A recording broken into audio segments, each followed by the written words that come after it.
love a sky. I love a sun. I love a night. I love a tree. I love a run. I love a toaster. I love a bath. I love a song. I love a dance. I love a laugh. And I hate people. I hate people. Big or small, short or tall, people. I hate people.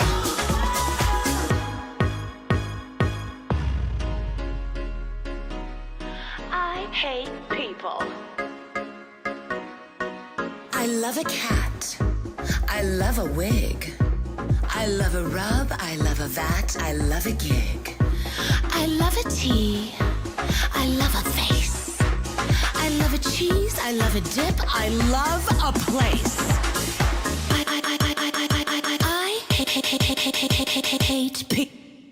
hate people.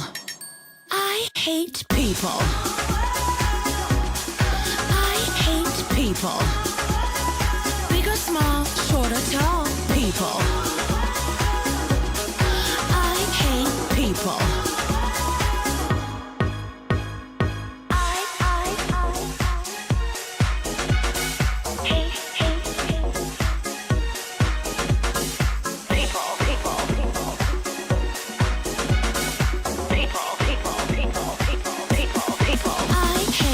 People.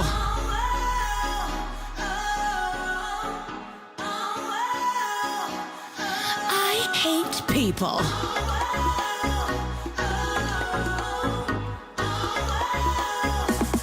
I hate people.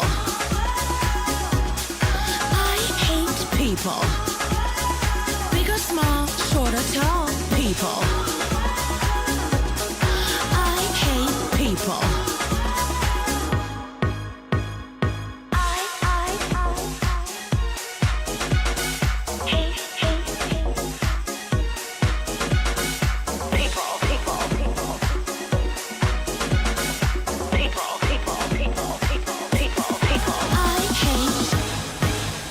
People.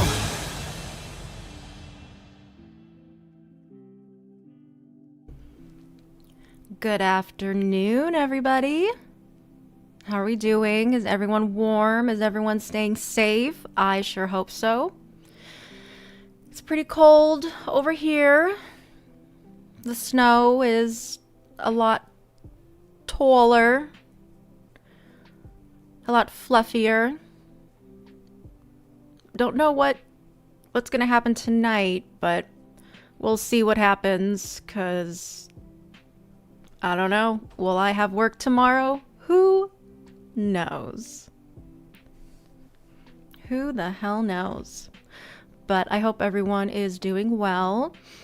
Tonight, oh my god, it's not even tonight yet, Callie. Hello. Today, we're just gonna it's just like a normal brunch that we do for our body cams, but we're gonna just do some To Catch a Predator. It's been a long time since I've watched, and hopefully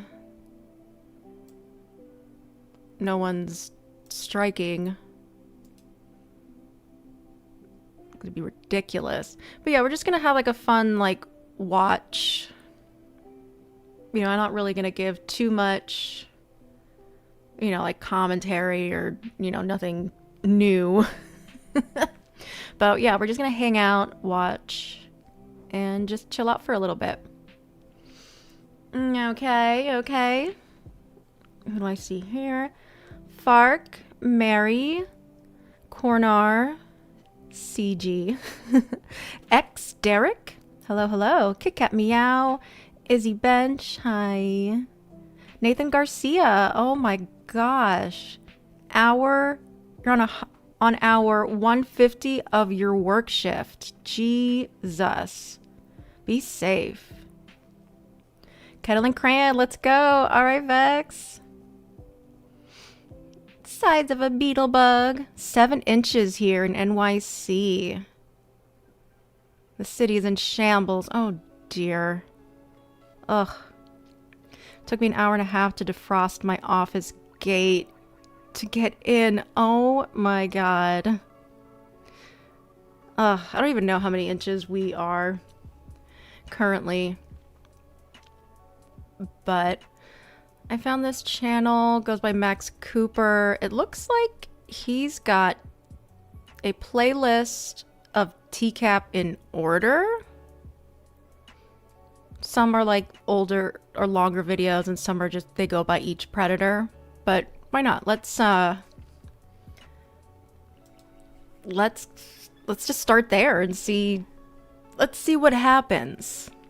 All right, I got my mimosa here with some strawberries, some frozen strawberries. I haven't even tasted it yet.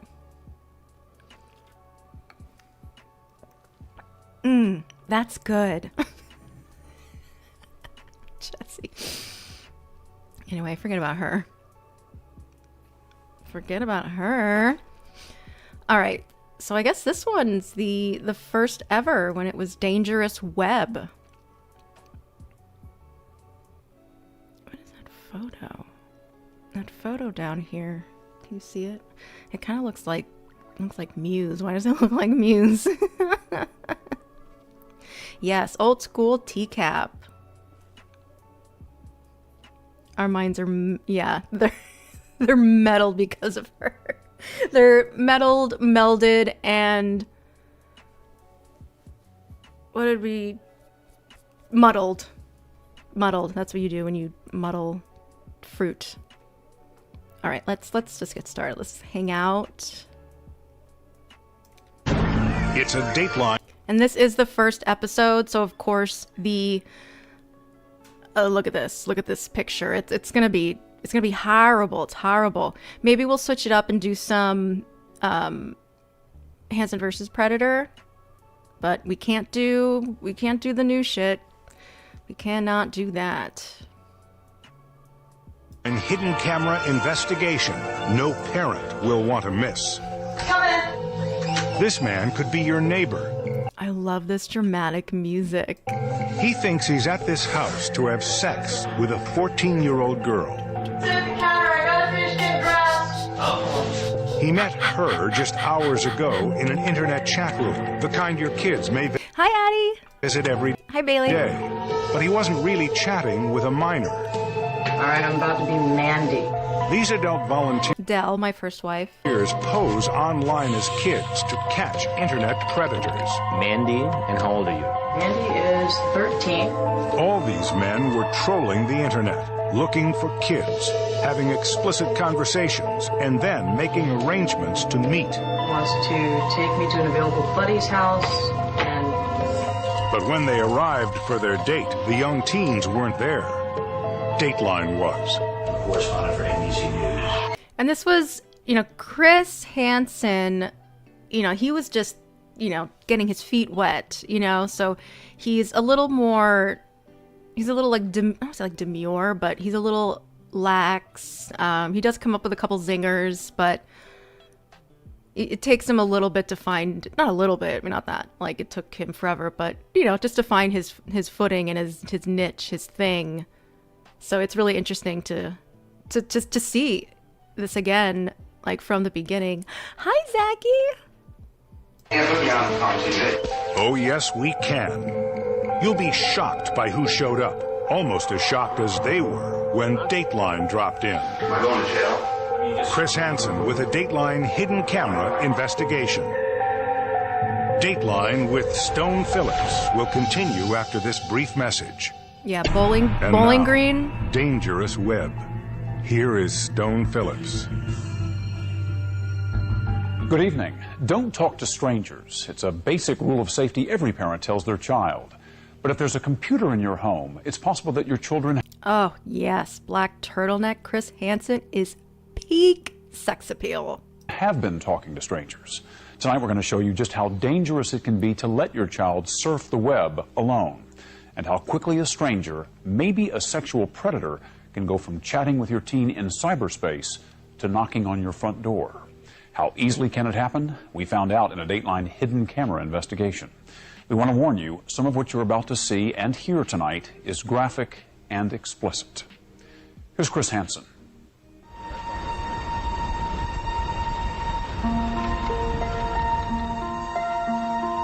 This is a house on an average street in a... God, and the background music, it's so like early 2000s, like drama, Dateline score. An average town. It could be your town, but there's something very different about this place. The back doors are locked. A major crime against a child is possibly being committed here. A crime that happens more often than you'd ever imagine. This grown man is here after making a date for sex with a 14-year-old girl he met only hours earlier on the internet. Just come on in, I'm finishing getting ready, okay? Tonight, a Dateline hidden camera investigation exposes a... And also, of course, in this one, the cops weren't involved yet. So that's the unfortunate part about the early Tcap is they just walk away with alimony. very real threat to your children. Online sexual predators. You'll see firsthand how they find victims and seduce them. And you'll be watching as they take the next step and show up at a home where they think a minor is alone. The problem, as you'll see in our investigation, Hey, Scanner, what's up? is epidemic. Just ask a group of middle school kids. Has anyone here been approached by a stranger in a chat room? These kids, ranging in age from 11 to 14, say it happens all the time. It's just disgusting stuff that they send to me just to try to get me into looking at disgusting websites. And many parents aren't as computer savvy as their children, making it tougher to protect kids from internet predators. The combination of their social naivete and our computer naivete is a dangerous combination. 1 in 5 children online. Okay, yeah, they turned the info in that they collected. Yeah, it's better than nothing.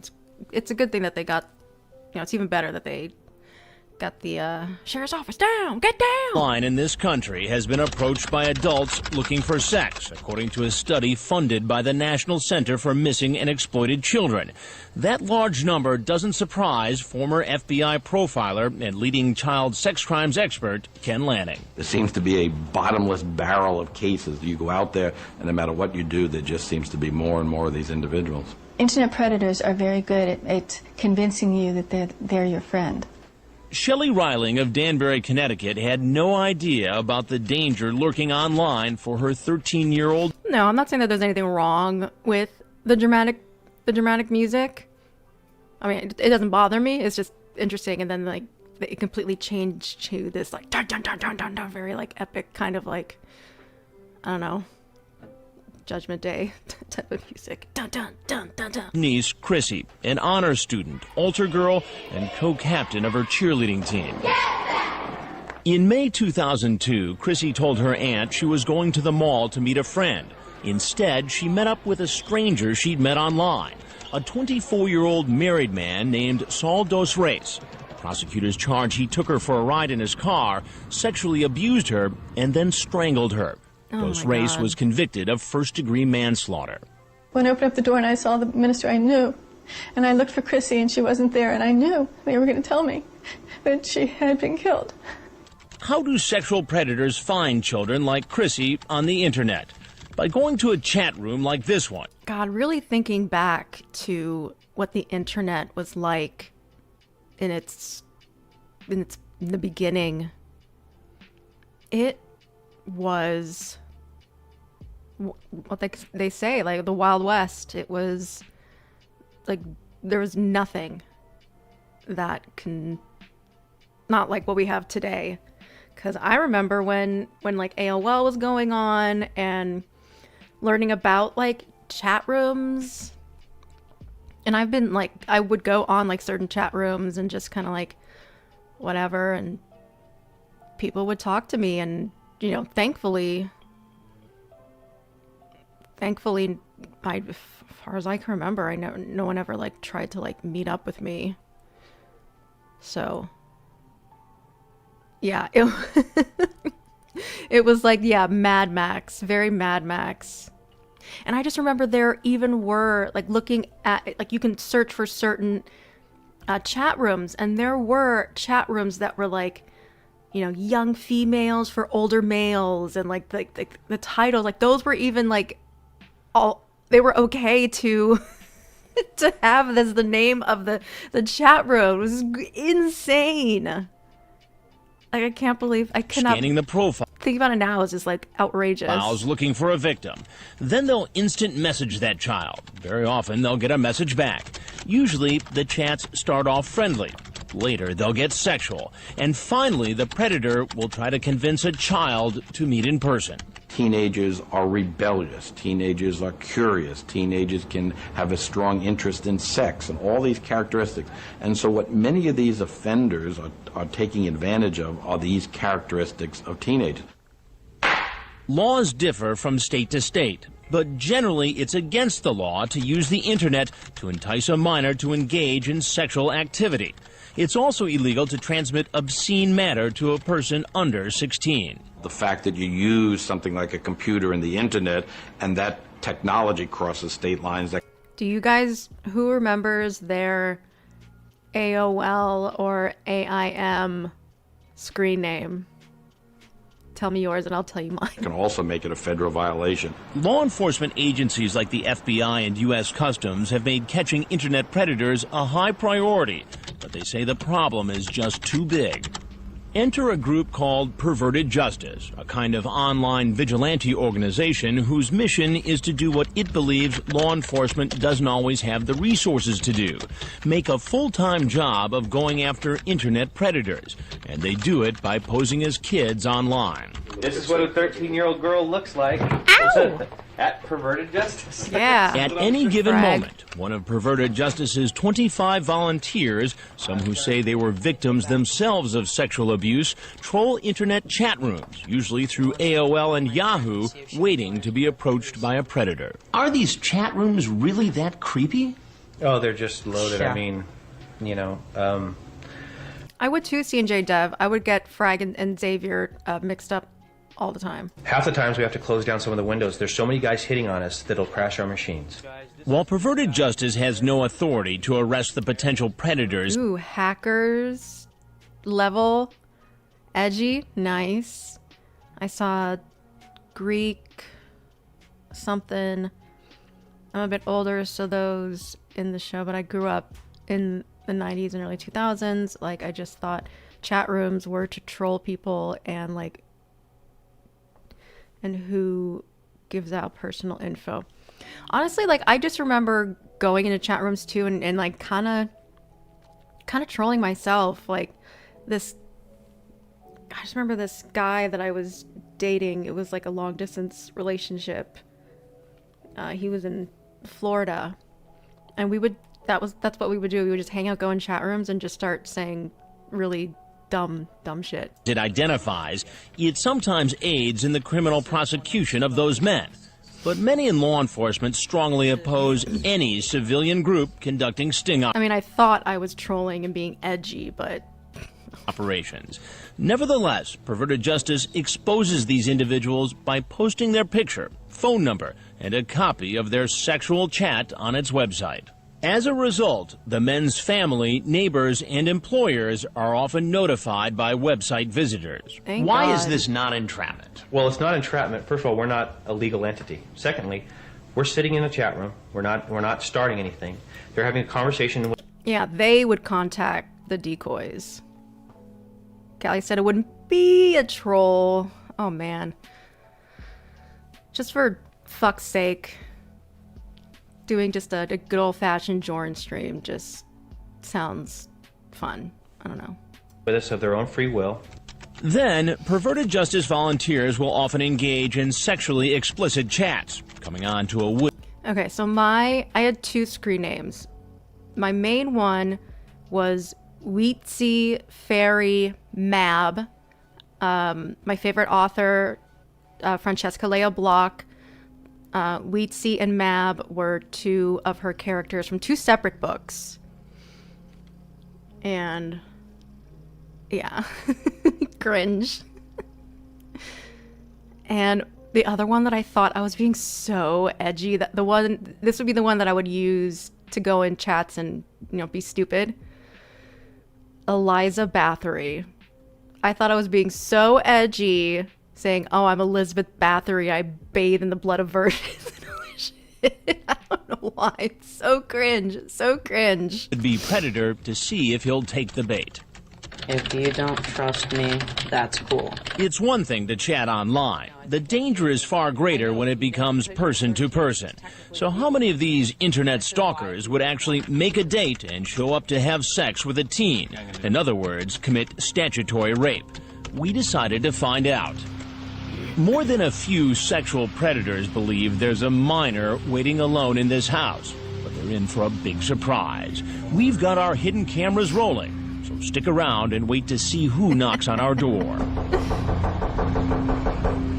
What sort of man shows up for a date with a 14-year-old girl? Just set the cogs on. The kind that wears hoodies and clothes to make them look even more creepy. Just get ready, okay? And like, this isn't inconspicuous at all. Like, yeah, he's just looking around with his hoodie up. Like, I'm like, I can't put my hood up because the wig. But I'm like, oh yeah. Looking around. Oh, is anyone here? Yeah, that doesn't look obvious at all. Idiot. What will happen when we confront him? Do you have children? Yes, I do. When our Dateline hidden camera investigation, Especially when they have fucking kids of their own. Dangerous Web, continues. We now continue with Dangerous Web. It looks like we got another one added. To follow the trail of an internet predator prowling for children, from seduction in a chat room to a face-to-face meeting, you need three things. A realistic setting, someone proficient in the teen speak of the internet, and a way to record it all. This is real time. This is real time. This is happening right now. Save as. We rented this house in a middle-class That'd be a good screen name, Zachy. Eat shit and live. neighborhood on a main street far from any school. Or, so stupid, ate shit and lived. Our technicians rigged the house with hidden cameras, inside and out. I bet that's him. And we enlisted the help of volunteers from Perverted Justice, who make it their mission to expose some of the estimated 50,000 predators nationwide said to be trolling the... Yeah, here they are. Teens for older. What does that say? Boobies. Girls 40 something. But yeah, teens for older, probably men. Internet at any given time.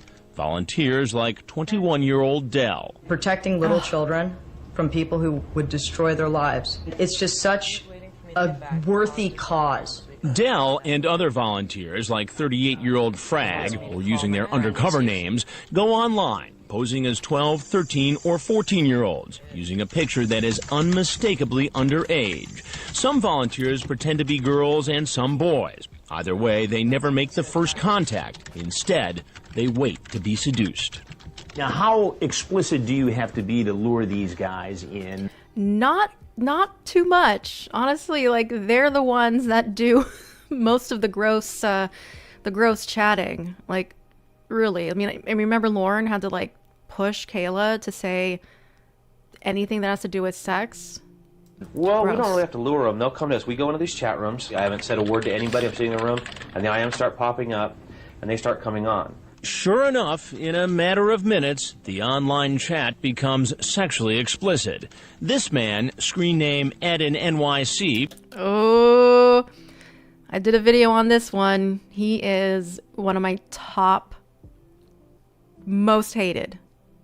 This guy is disgusting. Thinking he's talking to a He thought he was so fucking invincible. 13-year-old says, "You feeling horny right now?" Another Me for Magic NY asks, "Are you a virgin?" The girl says, "Yeah." And then this 33-year-old proceeds to turn on his webcam, expose himself, then masturbate in front of a girl You're 19, right? Can you read between the lines? he believes is 13.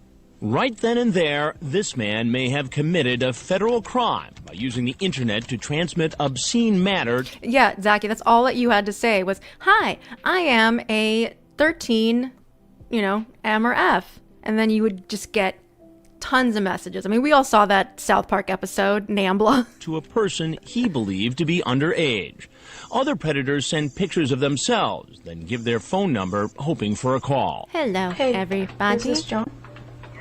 Hey, it's Mandy. Dell, now posing as a 13-year-old girl, does exactly that. She tells the predator her parents aren't home, and that it'd be okay for him to come to her house. I was just making sure you were for real because I wanted to know you really wanted this. There would be dozens of sexually graphic online chats intended for children. Chats so disgusting we can't even begin to show you. There would also be picture exchanges and phone calls. But how many of these men would be willing to make a date? When I was like younger, like let's say like middle school, my computer, I mean, I guess thankfully, my computer was always like a couple steps behind everyone else's. Like ours was so slow, it was older. So I really didn't, like even when it came to like pictures, I didn't have any. And then be bold enough to walk in the door. We did any to offer. Didn't have to wait long to find out, and we caught it all on our hidden cameras. Meet 35-year-old Steve, known on the internet as SR8219. He's a married man with children. Just come on in and sit at the counter. I gotta finish getting dressed. Dell, posing as a 14-year-old, invites him in. And even though there really isn't a 14-year-old in the house, this man still may be committing a crime, according to sex crimes expert Ken Lanning. The federal law makes it pretty clear there doesn't have to be an actual child there. And as far as Steve... I know, I saw Jessie's going live. She's going to try to attempt to read a book. I'm not interested. Sorry, girl. You're not going to have your normal peeps. Steve is concerned there's a real 14-year-old in this house. Just sit at the counter. I'll be right down, okay? As for why he's here, after we read you part of his online chat, it will be pretty clear. You on the pill? No. You wear condoms? If you want me to, but I'm sterile. Okay, then you Hot. don't have to wear a condom if you don't want to. Like a teenager's really gonna know what the fuck that means. But before we have sex, I want you to make me. He then assaults the girl with chat about oral and anal sex, and even asks a series of deeply personal questions like, when do you get your period? And another offensive question about her personal hygiene. Law enforcement has a name for this kind of guy, a potentially dangerous predator who goes from a chat room to a real-life meeting intent on an encounter with a child. That's a really long name, Chris. They're called travelers. Oh, okay. Travelers. Okay, that's their name. I was about to say, we have a special name for this guy, for this type of person. Guy who chats up and blah, blah, blah, blah, blah, blah. Okay, the traveler. To communicate online, and then he is going to travel to where the child is, or he's going to try to get the child to travel to where he is, also they can engage in actual sexual activity with the child. But today, Steve won't have a chance for sex with a 14-year-old. Instead, he'll be meeting me. She does both. She does TikTok and YouTube's. It's just whatever she's feeling that day. He seems to think I'm a police officer. I haven't told him yet I'm a television reporter, and at this point, he has no idea he's being videotaped. You knew what? Exactly what was going on. Just take your hands out of your pockets for me. No, you don't have to put them up. No problem. I knew what was going on. I'm not stupid. It's pretty clear that... I'm not stupid. I know what's going on. I'm not stupid. Okay. Steve thinks he was caught up in a police sting. He says he was just coming over to check it out. So you were obviously suspicious in the beginning. Of course I am. I'm always suspicious. Always? Do you do this a lot? No, this is the first time I've actually did show up to see what was going on. And you expect me to believe that? Yes, I do. Do you have Hi, Monique. Wolf porn? Oh, God. Let's hope not. children? Yes, I do. And how would you feel if one of your children was 13 or 14 years old, that child was home alone, chatting with somebody on the internet who ultimately came over with no parent at home? How would you feel about that as a parent? I'd be pretty pissed off. Right. You'll hear more from Steve later. Right now, there's another man walking down our driveway. He's the one who... I didn't like how they did this. They're like, oh, more on this guy later. Let's move on. Like, no, do the whole segment of each person and don't confused me. Who turned on his webcam to put on a little sex show. Now he's in our kitchen. He's 33-year-old Musti, Me for Magic, New York, and he's expecting to hook up with a 13-year-old virgin. Just sit down at the counter for a minute and I'll be down in a second. Just hours earlier, after exposing himself online, he tells the girl he wants oral sex before he takes her virginity. And if that's not disgusting enough, he continues to titillate himself by asking intimate questions, like the size of her breasts, and other questions too disturbing for us to mention. So you talk this way to all your friends on the internet? Yes. About all these sex acts and in this graphic way? Yes, and everybody talking like that, and they have a web site over there too.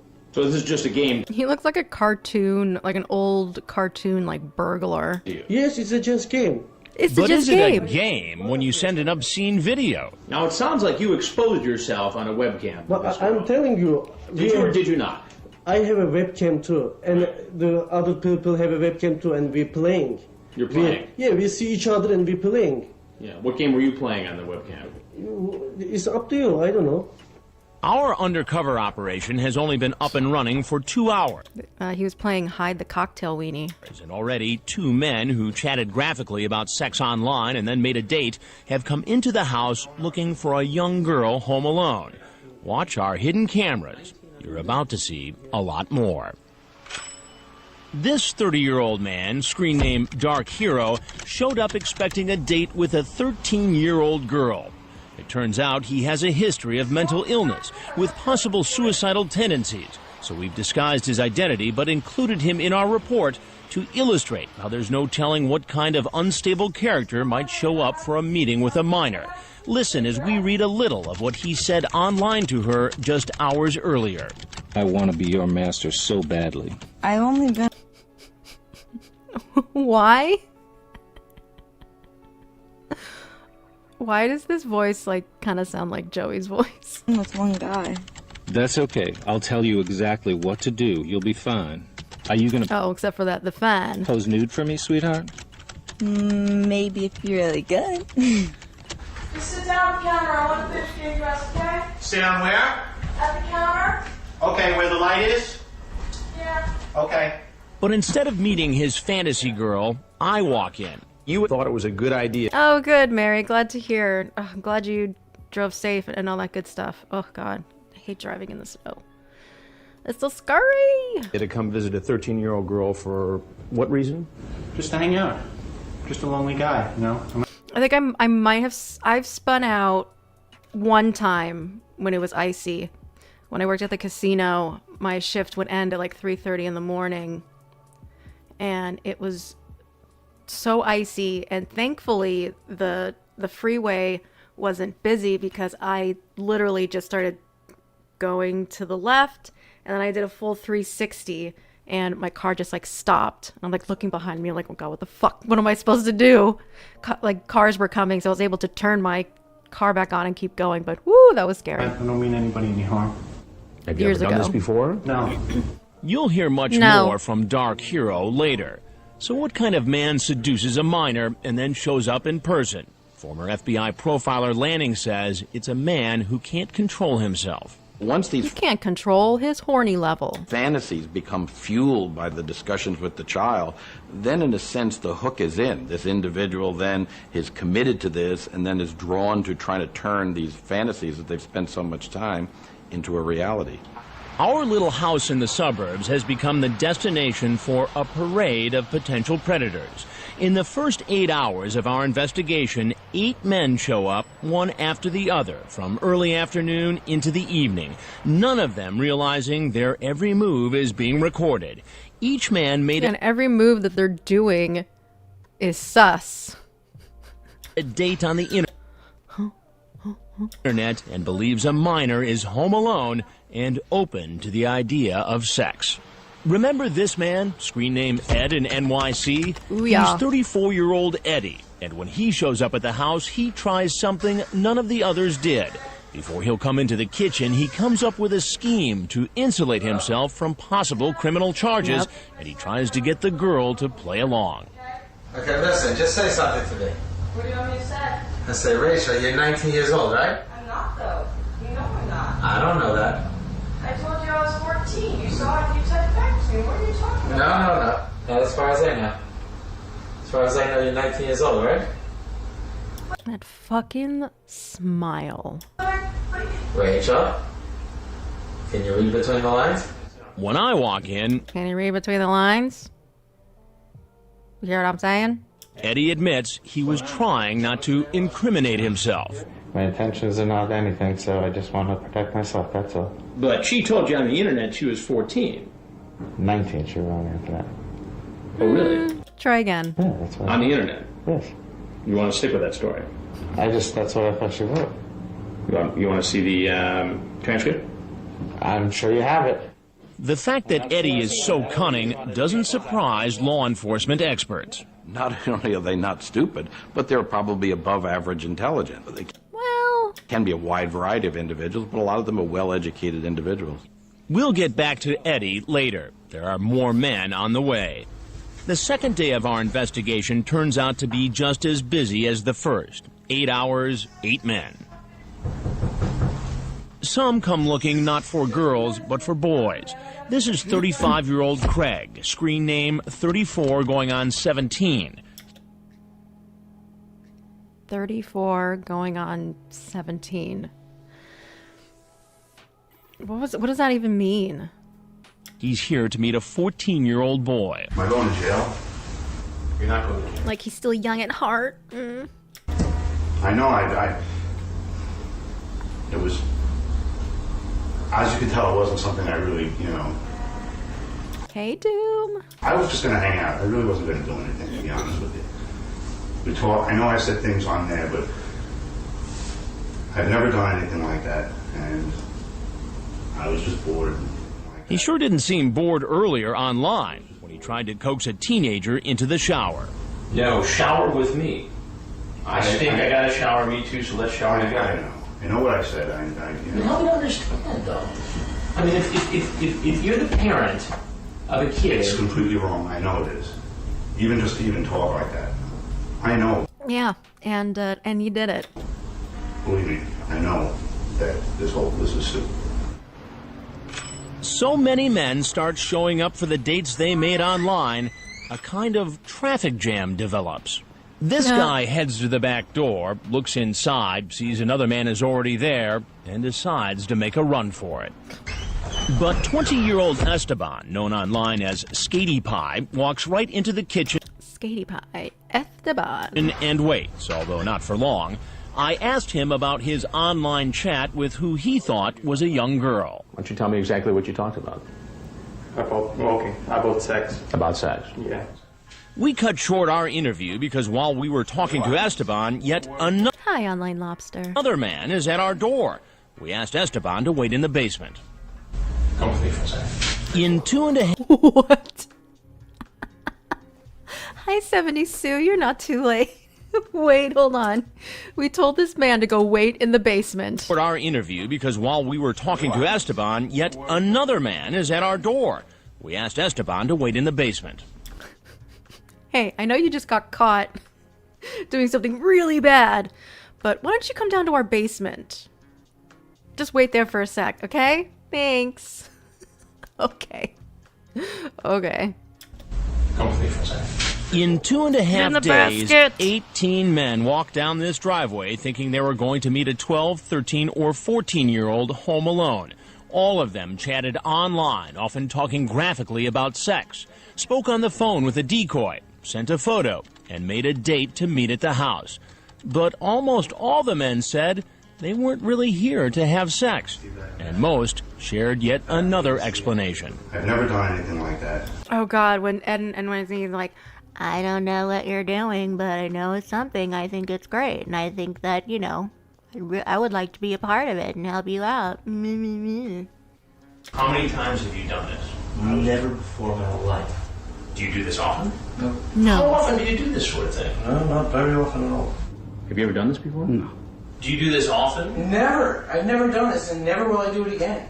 I don't know what even came over me to come do this. But perhaps... Says the guy who brought a backpack. Wish we got to see what was in that backpack. The most creative excuses came from 23-year-old Mike, known online as MUXACB 2003. He traveled from another state to meet a 14-year-old. At first, Mike says he's at the wrong address. This isn't 554? Yeah, no, this is not 554. Then he says someone was impersonating him online. Yeah, if it was JBW, some warm milk. Ugh. Either way, he says it's all a big mix-up. Explain to me exactly how you ended up here. I mean, you just walked up the sidewalk and walked into this house because what? You thought it looked like a nice house? Yeah. Yeah. Do you understand why that story doesn't make sense? After a few minutes, Mike decides to come clean. Because I wasn't thinking. You weren't thinking? No. So all that stuff you told me earlier is a lie? Yes. You want to tell me the truth now? Yes. What happened? He admits he came here hoping for sex with a 14-year-old. Did you bring condoms today? You did? Yeah. We are watching the first one, Long Beach. That's why the image is so pixel.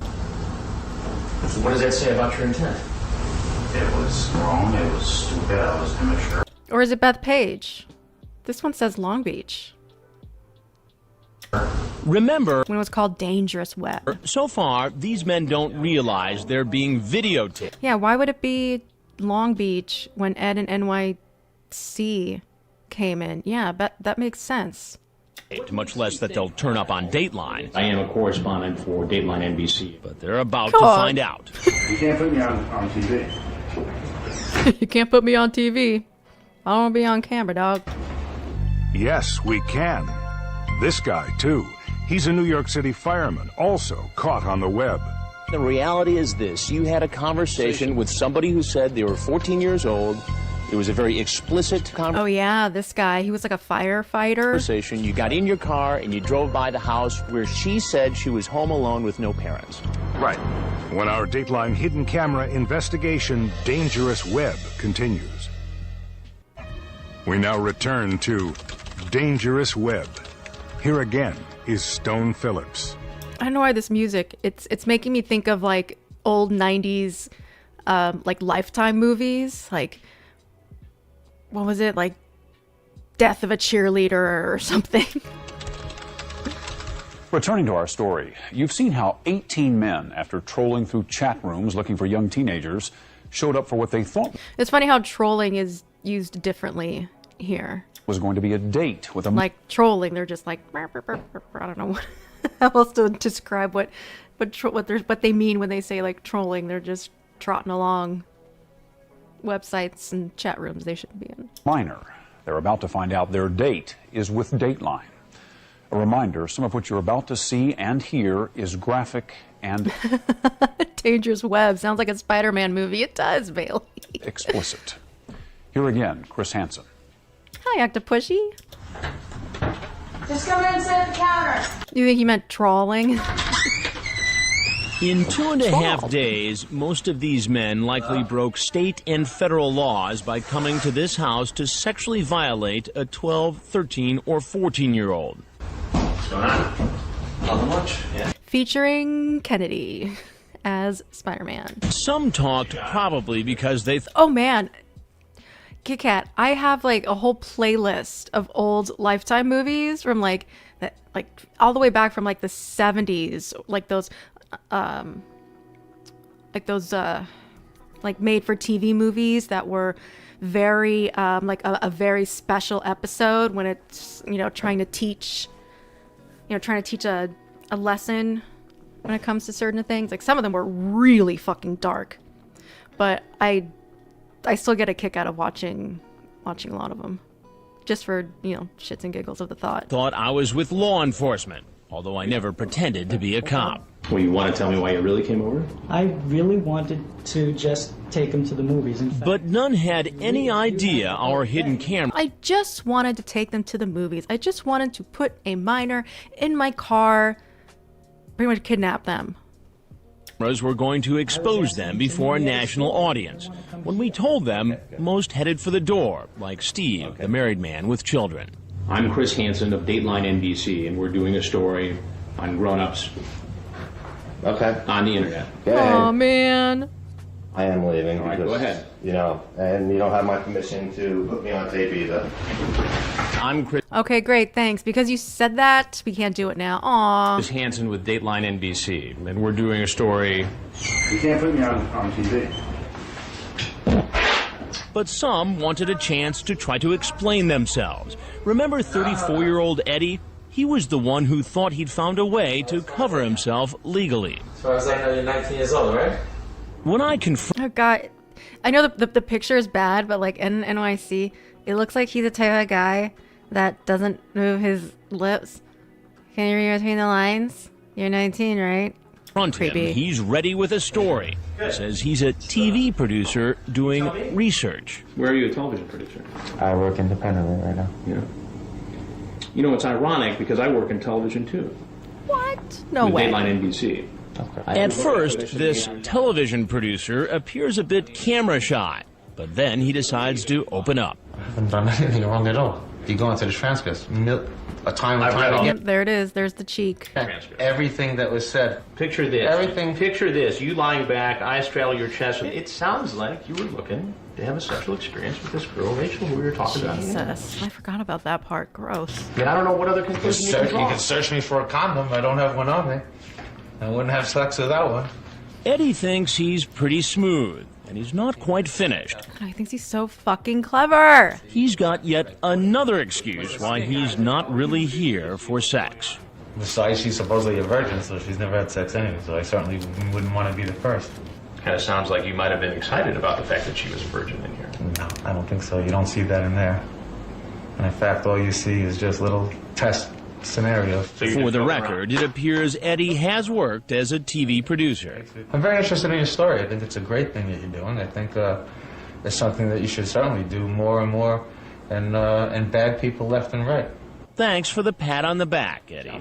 Meanwhile, when it comes to excuses, law enforcement experts say they've heard them all. It's not uncommon for these individuals, when caught dead to right, to try to minimize and downplay and to rationalize and justify and offer these excuses.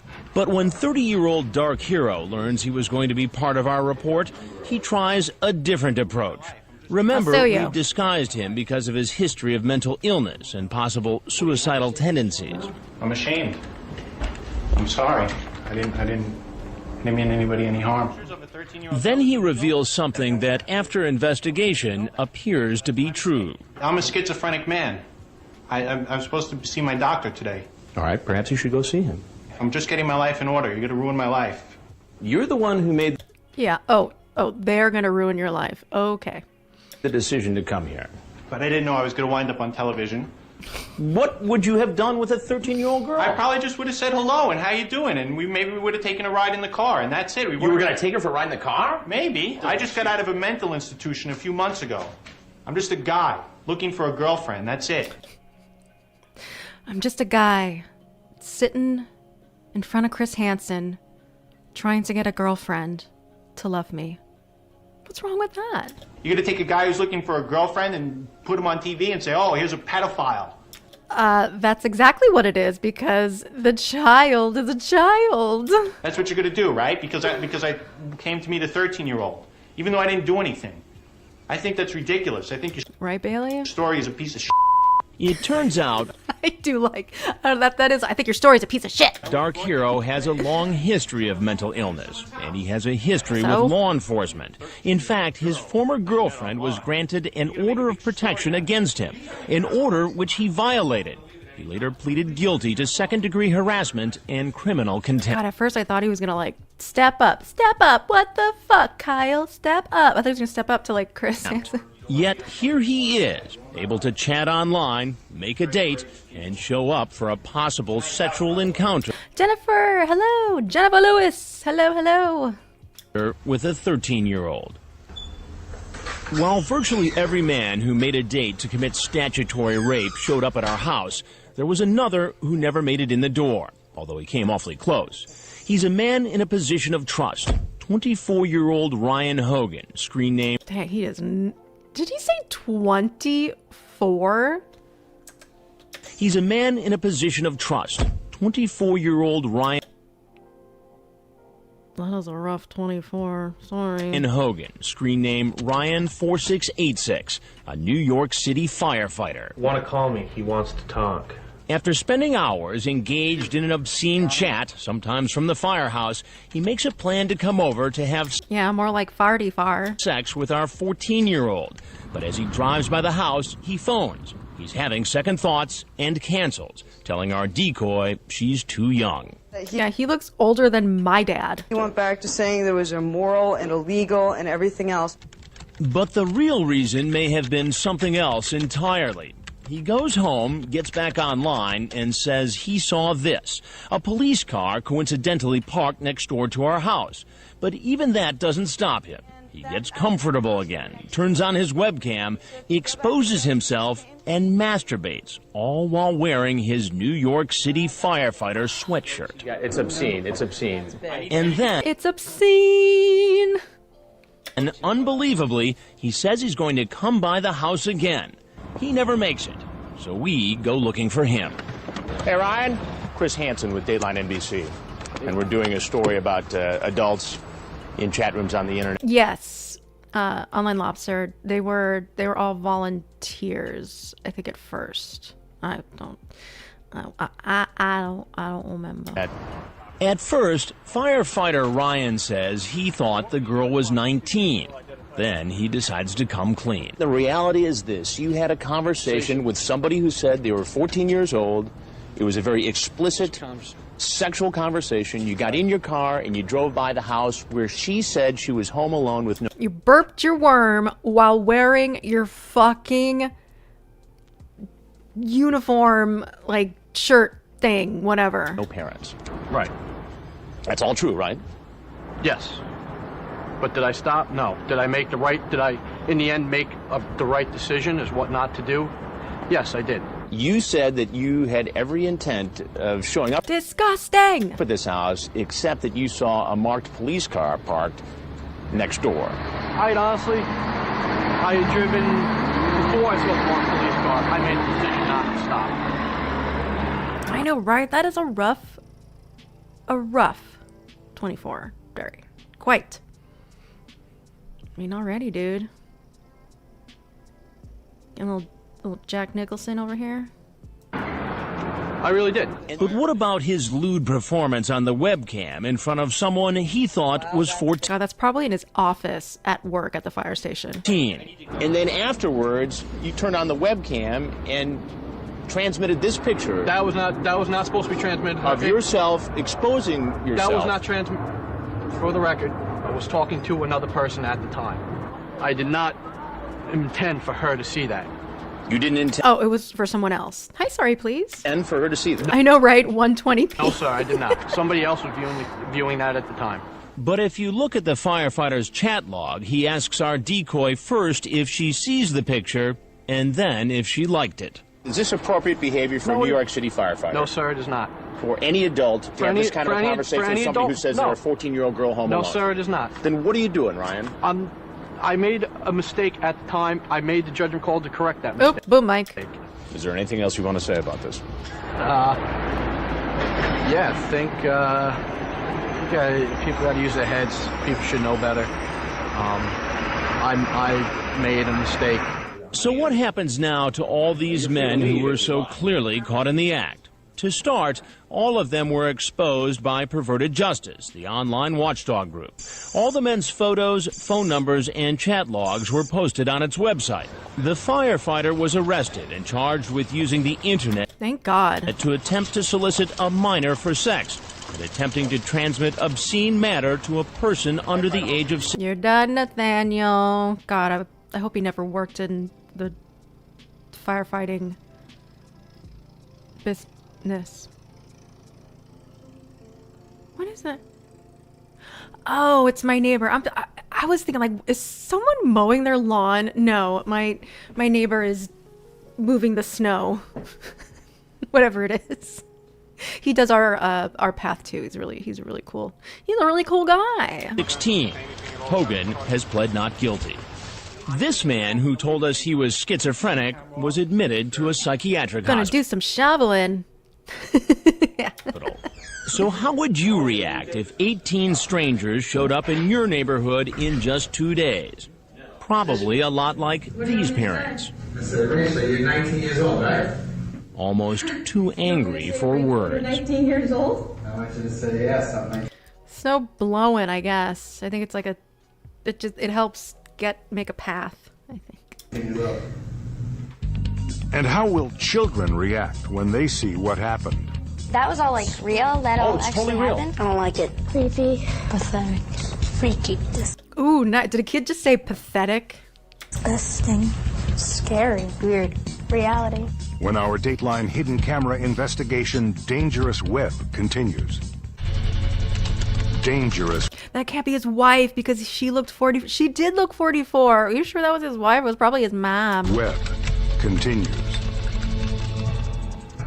We assembled a group of parents who live just a matter of miles from our hidden camera house. They all told me they were aware that computer predators are out there, but none was prepared to see what happened in their own backyard. Personally, I'm totally shocked that many people responded, which just shows me that it's not something rare. It's not the 1 in a million guy out there. They're all over.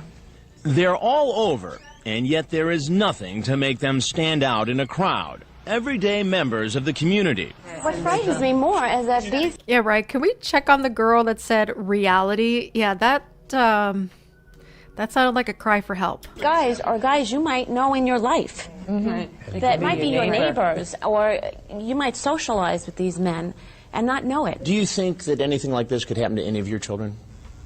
I do. Yeah. I do. They're out there. I do, because they're very inventive. So inventive that kids might not even sense there's danger. It's scary because I think sometimes kids think that, it's all a game and they're just, playing along, and then they don't realize how all of a sudden it becomes... Hi, Chatterbait Billy. Somebody at your back door. I think it's very easy for children to give out information unwittingly. But if seeing what these men did wasn't frightening enough for these parents, hearing what these middle school kids tell me they experience online may be more shocking. Has anyone here had a stranger say anything you felt uncomfortable about, that was inappropriate? Has anyone ever tried to lure you into going to an inappropriate website? Yeah, they give you the link and say, come here to view my naked pictures. And like most kids, they don't always tell their parents. Yep. How many of you, after having been approached or having a scary experience in a chat room, have gone to their parents right away to tell them what happened? Nobody? Why not? Because we're scared of what they'll say. Yeah, because they'll say no. Like, if we'll get in trouble or yell at me or ground me from not going online ever again. There is a disconnect between parents and children here. There's a huge disconnect. Terry Schroeder, founder and CEO I know, right? Baby Chris. of iSafe, a nonprofit foundation that educates children across the country on internet safety, says parents and kids need to work as a team. I do not encourage any parent after hearing this interview to say, I'm getting that computer out of here, because you will severely handicap your child educationally, socially. Yeah, they need to learn how to handle a situation like this. Just taking away the problem isn't going to fix anything. You can't just be like, okay, don't talk to strangers. But you also have to learn, if someone does come up and try to talk to you, how do you handle it? What do you do next? That's where the real education's going to be. Johnny Utah, hey! Instead, Schroeder says parents need to educate themselves about online danger. Hold up. All Preds look like characters from Roseanne. Oh my God, that's pretty goddamn accurate. And create open communication where a child feels safe talking about inappropriate situations online. Take the parenting skills that you use in real life and apply them in cyberspace. It's very simple. If something is going on, talk to your child about it. If your child comes to you, listen to them. Yes. In fact, Schroeder confirms what these kids told us. Most children are afraid to tell their parents about scary encounters online. If they go tell their parents may not believe them, and then now they're going to get in trouble. And 9 times out of 10, what we tell the kids and what we tell the parents, it's usually not the kid's fault. They're innocent in this. They're Kid is a victim. And as a parent, don't jump down the kid's throat because it's not their fault. Of a crime. Correct. Basically. A sex crime committed by predators who know exactly which of the kids' buttons to push. It may be attention and affection. For another child, it may be gifts. For a lot of teenagers, it's romance. Just somebody who will give you this romance, pay attention to you, tell you how pretty you are, how nice you are, or whatever it is. There's one guy right there coming right to the door. These kids thought they were pretty hip to dangerous strangers online. Yes, thankfully. I mean, good thing that this show was around. You know, there were people out there that are just like, no, it wasn't good. Well, you know, if you think that, then you're probably a fucking predator. But they weren't such know-it-alls. Once, with their parents' permission, I showed them the results of our investigation. So this is just a game? Yes, it's a just game. That was all, like, real? That all it's actually totally real. happened? I don't like it. Creepy. Pathetic. Freaky. Disgusting. Scary. Weird. Reality. Wrong. Show your reality. That's scary. Kids that you do care enough and that they will not be penalized if something happens. And also, be willing to learn from your kids. You may learn a lot from them as it pertains to technology. Based upon the fact that we all have computers in our homes, do we then have the responsibility of almost being a spy or a cop to see what the kids are doing on the computer? I've always done that. But if parents think they can completely protect their kids by installing standard software or setting ground rules, think again. We found ways to bend those rules and stuff like that. So you know how to get around that stuff? Yeah. Have you ever done it yourself? Yeah. Even though your parents have said don't do that? Rules are made to be broken. Oh. Meet 11-year-old Damn, girl. Laomi Wright. She's become so good at getting around the rules, her mother is ready to throw out the computer. Let's put it this way, she's not using the computer anymore. Yeah, that's when you got to start taking things away. When we come back, we'll bring in an internet safety expert.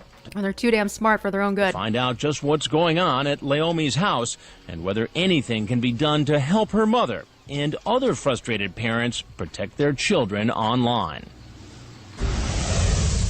Hello, Jim Roush's mustache. Next, how not to have this conversation with your child. The name was like Dog Man or something like that. Who was this guy? I don't know. You don't know? When our Dateline hidden camera Dog Man. Dangerous Web continues. We now continue with Dangerous Web on Dateline with Stone Phillips. 11-year-old Laomi Wright admits when it comes to the internet, she doesn't play by the rules. Rules are made to be broken. You know, and here's the thing, and you got to think about it, because ever since I was on the Dr. Phil show, I figured out how to get more camera time, and that's if you gotta talk. And she's probably like, hey, you know, I'm going to be on TV. Let me just say, hey, rules are meant to be broken. Yeah, I talked to a couple of people. Yeah, so what? Because I'm just a Cali slime bucket witch lady. Oh, Addie. Thank you. Appreciate you. Oh, yeah. I was on Dr. Phil. There's a stream I did like years ago where I actually talk about the episode and I play it and I share it. So, yeah, check that out. I was in high school. So you can imagine what her mother, Michelle, a producer here at NBC, is going through. In fact, recently, she found her daughter chatting online with a stranger at 12:30 in the morning. The name was like Dog Man or something. Dog Man? Who was this guy? I don't know. You don't know? Michelle has installed parental controls available through AOL and even downloaded software aimed at keeping the computer safe for Laomi. But still, her daughter has found a way around them. You thought you were being a responsible parent. Right. And doing just about everything you could to make sure your daughter was safe on the internet. Right. Plus, she gave me her word. She wouldn't talk to people that she didn't know, so. In spite of all that, your daughter was still talking to a stranger via instant messaging. Right. It's pretty scary, I can tell you that. To help solve Michelle's problem, we enlisted the help of Detective Mike Sullivan, author of Safety Monitor, How to Protect Your Kids Online. The first thing he noticed, Michelle had the computer in the basement, an out-of-the-way place. Yeah, right, was Dogman the guy from the DC Sting that was looking for the dog? Where's the dog? Where's your are you her dog? Where a child can operate unsupervised. Put it in Callie was like, catch me outside. Yeah, I was the original catch me outside. in a public room, you know, right off the kitchen. It was a very special cheerleader episode. Dining room, you know, basically as you're going about your normal house chores, you're making dinner, you can look over and see the screen and check on what your child's doing.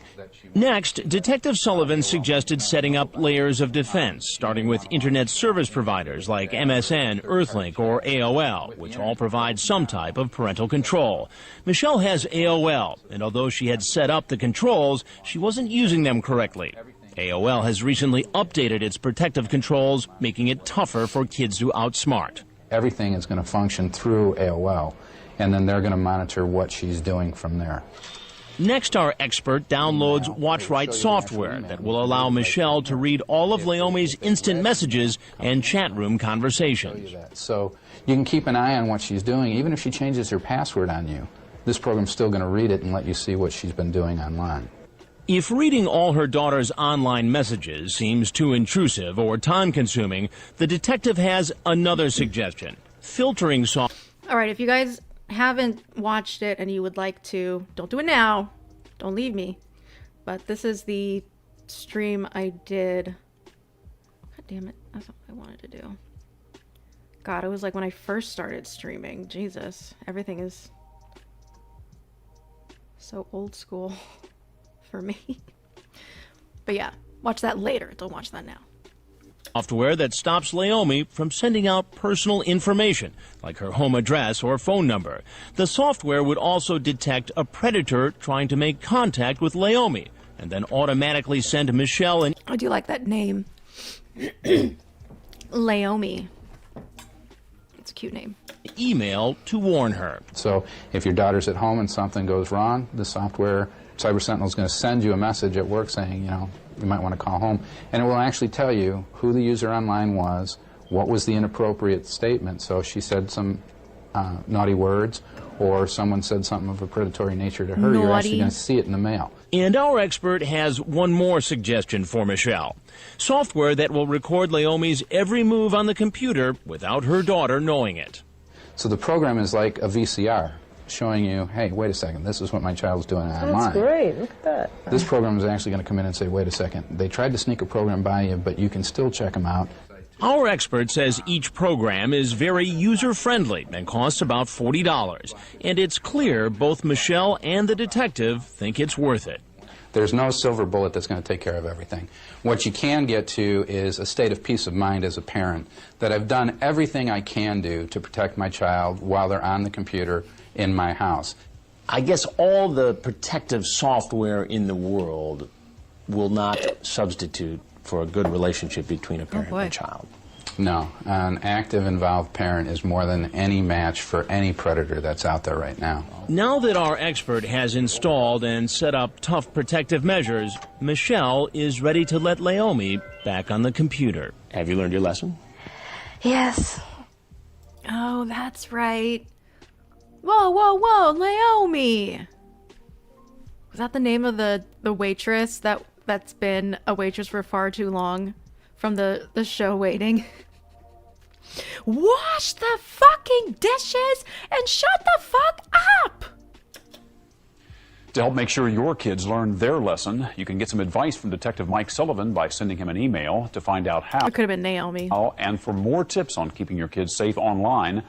I love that movie so much. I've talked about it before, but if you've ever worked in the serving industry, that's a movie you have to watch. It's hilarious. Visit our website. The address is dateline.msnbc.com.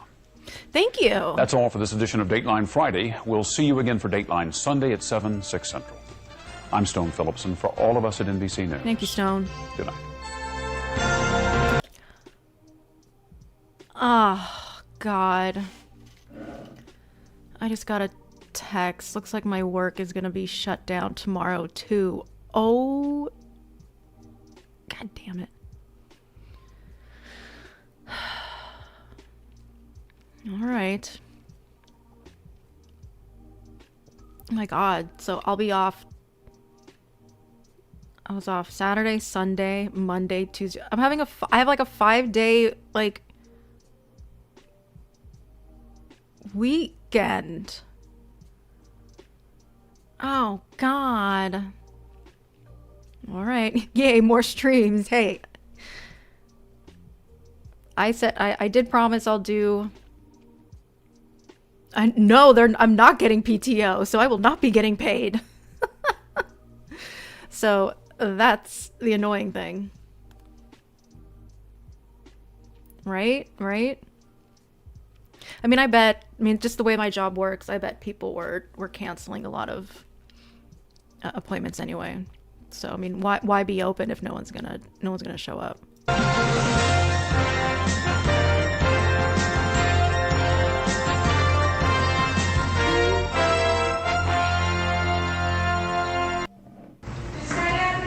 Okay, so this one, this is a Chris Urban from Riverside.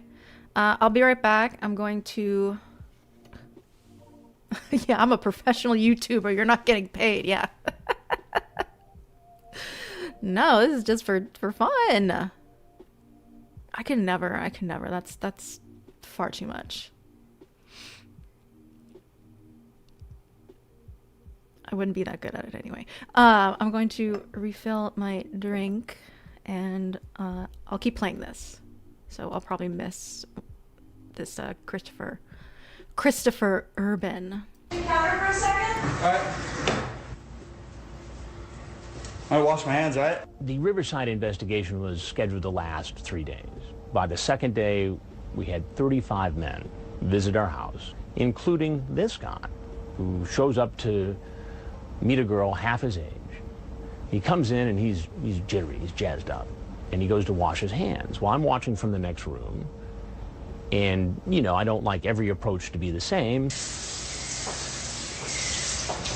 Paper towel's right over here. So I grab a paper towel. He sees me and I hand it to him. And at first he just thinks, oh, gee, thanks. And then there's this, you know, he figures out that this is going to be a problem. Would you have a seat right over on the stool there, please? Oh, who are you? Chris. Chris. Yeah.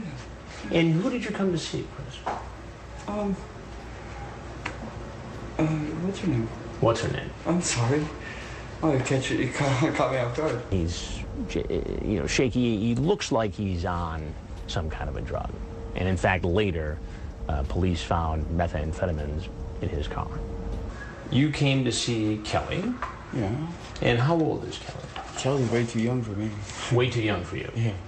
Then why did you come here, Chris? I came here to tell her that, actually. To tell her that she was way too young? Actually, I did, yeah. Yeah. I swear on my life. So you drove all the way from where? I drove from Rancho because I was tempted at first, and then I was thinking on the way down here, I was like, you know what? I can't really do this. I don't feel right in my conscience. Like, I'm a conscience type person. Yeah, I could tell you're a conscious type person by I'm your very, very, very conscious. Yeah, like, and then I was gonna come here and tell her, you know, I don't want to do anything. I didn't bring any condoms or anything. You did not? No, you know, so. I mean, you can take them out of your pocket now. I know from the chat that the decoy had asked him to bring condoms. So I asked him, and he reaches into his pocket. I brought this, but this is really watered down. You can even test it. That's way watered down. Way watered down. Way watered down. What is that? It's a 151, but it was this much left, and I put a bunch of water in it. So. You did? Yeah. And that was why? Why'd you do that? Because I didn't want to. I wanted to leave it here when I left and just say, here, you can have this, and that's you know. So you were going to come over here and say, look, do me a favor, though, and just keep your hands out of your pockets, unless you're getting your condoms out of there. That's fine. Yeah, just get what you're getting and put them right on the counter. Yeah, there's one, but it's no good. I always carry it with me. It was always in my wallet, and I took it out of my wallet when I was in my car. And, yeah.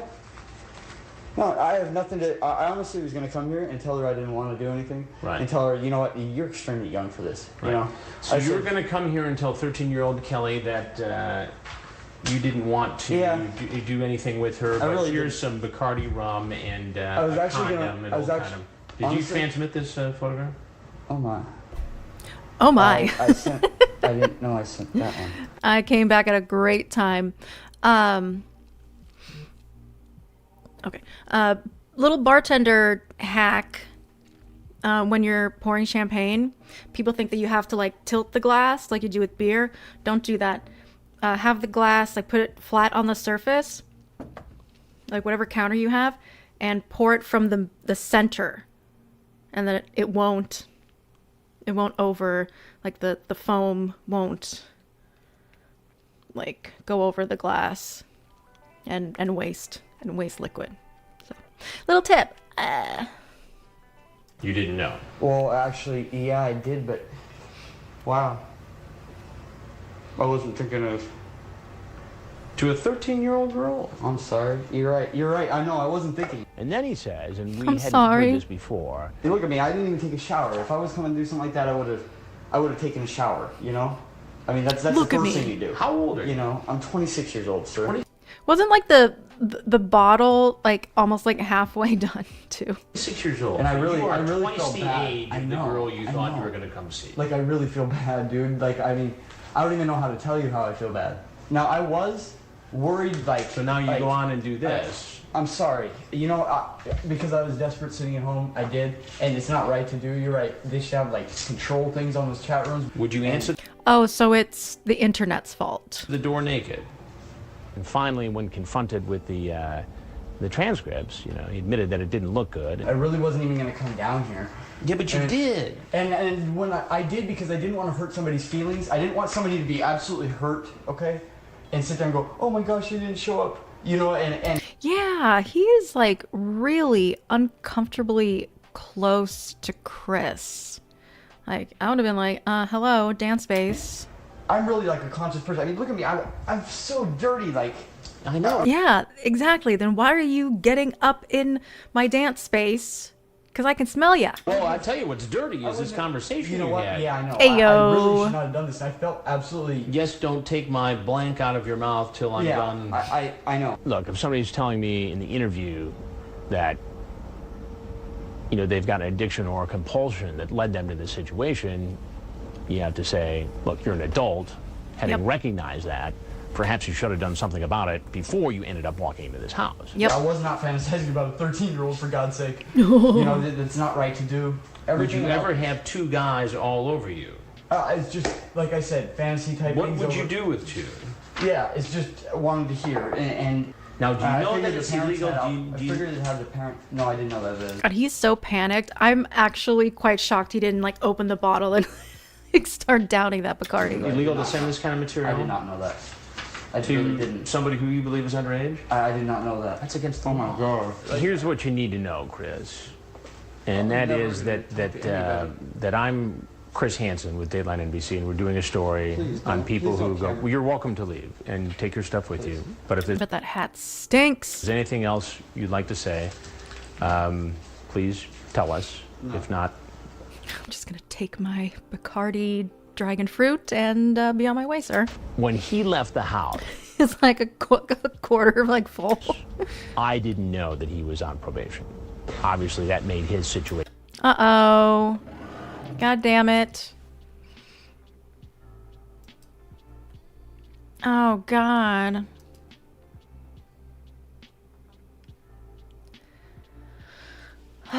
Arnar. God damn it, Xavier.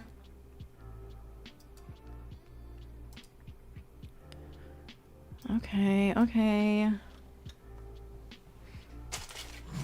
All right.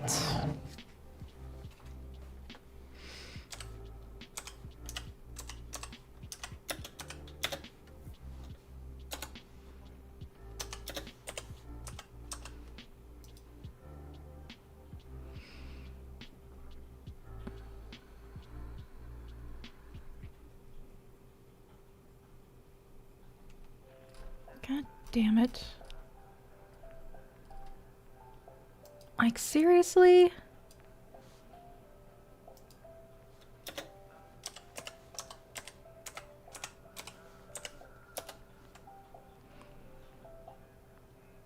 Am I gonna get arrested?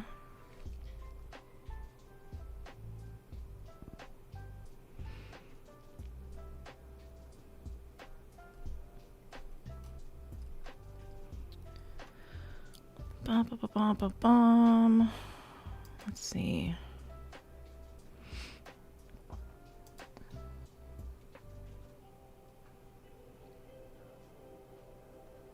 Rip.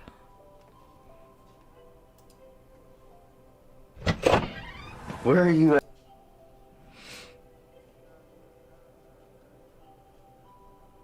Well, do you have any regular ones? Yeah. Any chance I could see one? Yeah. You got Kick? No. I have Facebook, WhatsApp, or Skype. Ugh, I deleted Facebook. How old are you? 44. You? 13. Okay. I'll be Okay, 14 I'm back. next month. That's great. I'm back. Do you have either? I can't believe that bullshit. Are you fucking kidding me? This is just ridiculous. Completely ridiculous. So the first thing that I thought of to put on where we can like kind of keep up with this theme here, thanks to Joey Tcap. This is it's a long one. I don't know. This is the Jeff Sokol immersion pack. It's one of my favorites. So yeah, sorry guys. No normal Tcap. Well, that fucking put the wind out of my sail, didn't it?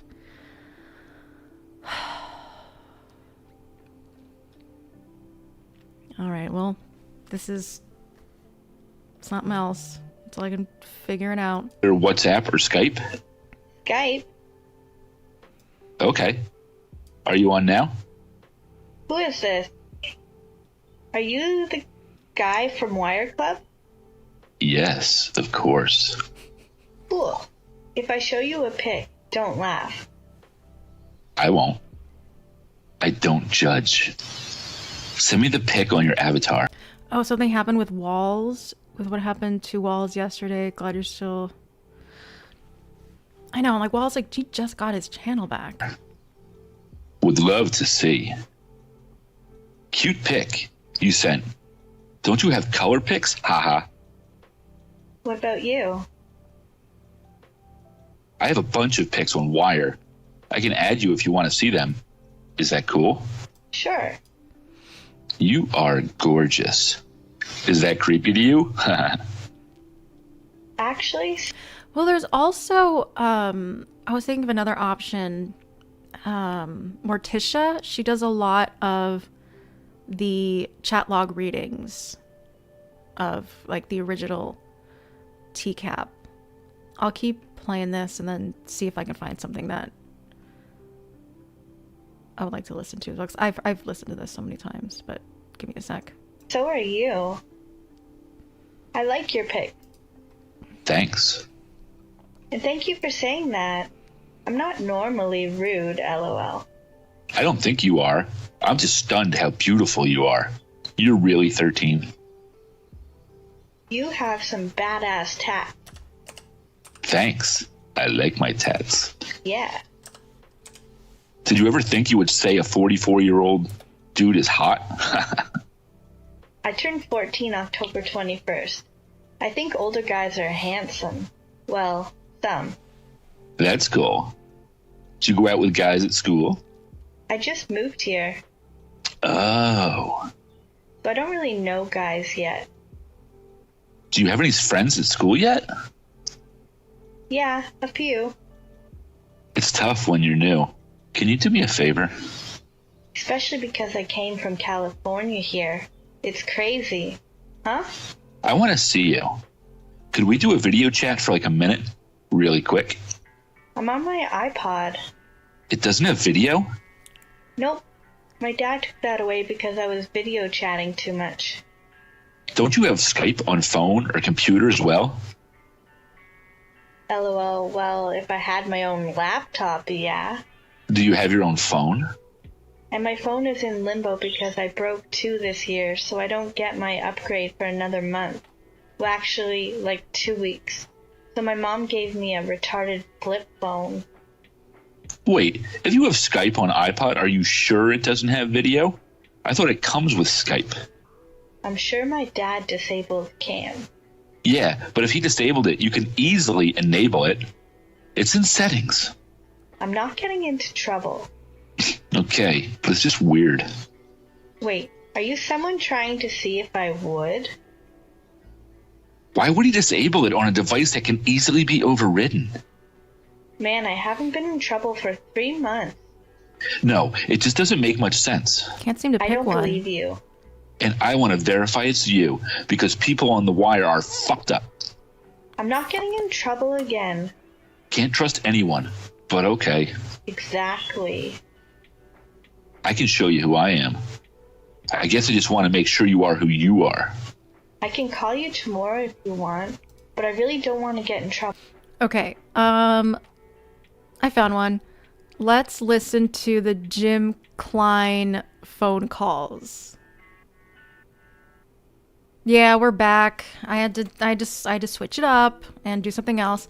Let's listen to the Jim Klein phone. So, thank you so much, Morticia, for having all of this. This is Jim. All right. I feel better now. I feel better. This is Jim. Hey, it's Natasha. Hey, how you doing? Hey, how you doing? What's up? Just getting back from lunch. Cool. What did you What have? about you? What's that? I'm not really. What did you have for lunch? Chinese food. Cool. Was it good? Yeah, it was real good. I had we're regulars at this place, and I told him. He said, "What do you want today?" I said, "I don't know, just make me something." So yeah, so he brought some stuff to me. It was good. It was a pepper steak, and he fixed it a little bit different way. Pepper steak. Well, that's good that they know you like that. Yeah. Oh yeah. Yeah.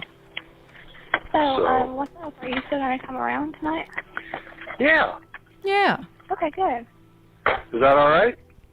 Yeah, I want to kick it. It'll be fun. I'm sorry. Yeah, it'll be fun. Are you What there? time? Yeah. We just got out of the truck. Oh, okay, because the phone sounded funny. I'm second. Oh, it did. Oh, okay. Now, I'll see you inside. You going to the site? Okay. God, I can't help it. I'm like still kind of bummed.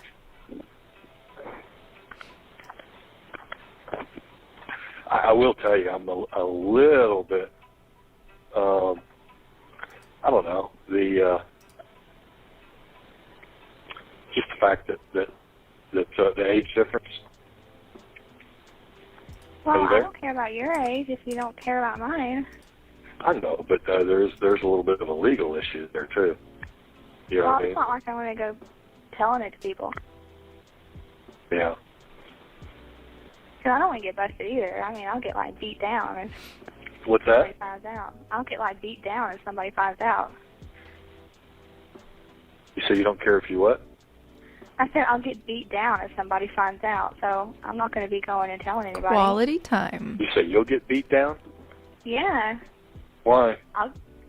Well, because I'll be in trouble. I can't get caught. I mean, Yeah. you know. Yeah, you'll get in trouble, but I'll go to jail. I'll go to jail. I don't know. I might get killed. I'll go to jail and I'll be a registered sex offender for the rest of my life. What? No way. Well, I don't think that's going to happen.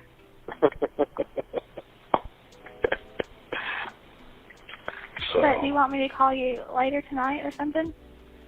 yeah. Now we were talking about me being down there around 7. Yeah. Okay. And That's I guess I'm sorry. Is that still okay with you? Yeah, I think I can be down there around that time. Okay, I don't know how to do polls, but I'm trying to think of like There's a Hanson versus Predator Uncut Marathon. If you guys wanted to keep the visual aspect of the stream, or are you okay with doing like phone calls and chat?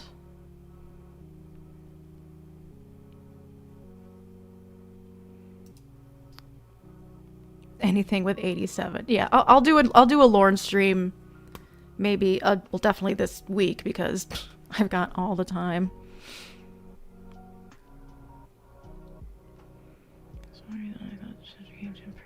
Oh, you're talking about the food. But yeah, guys.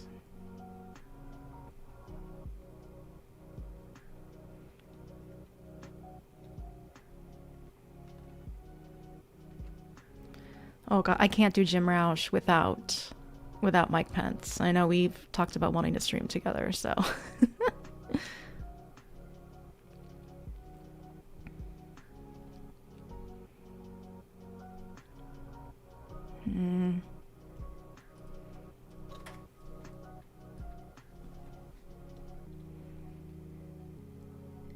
don't know, guys. I don't know what to do. Damn it, Cheyenne.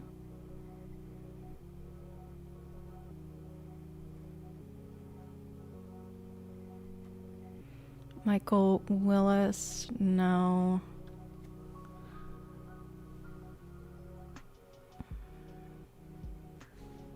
Do you think Greenville would be a problem?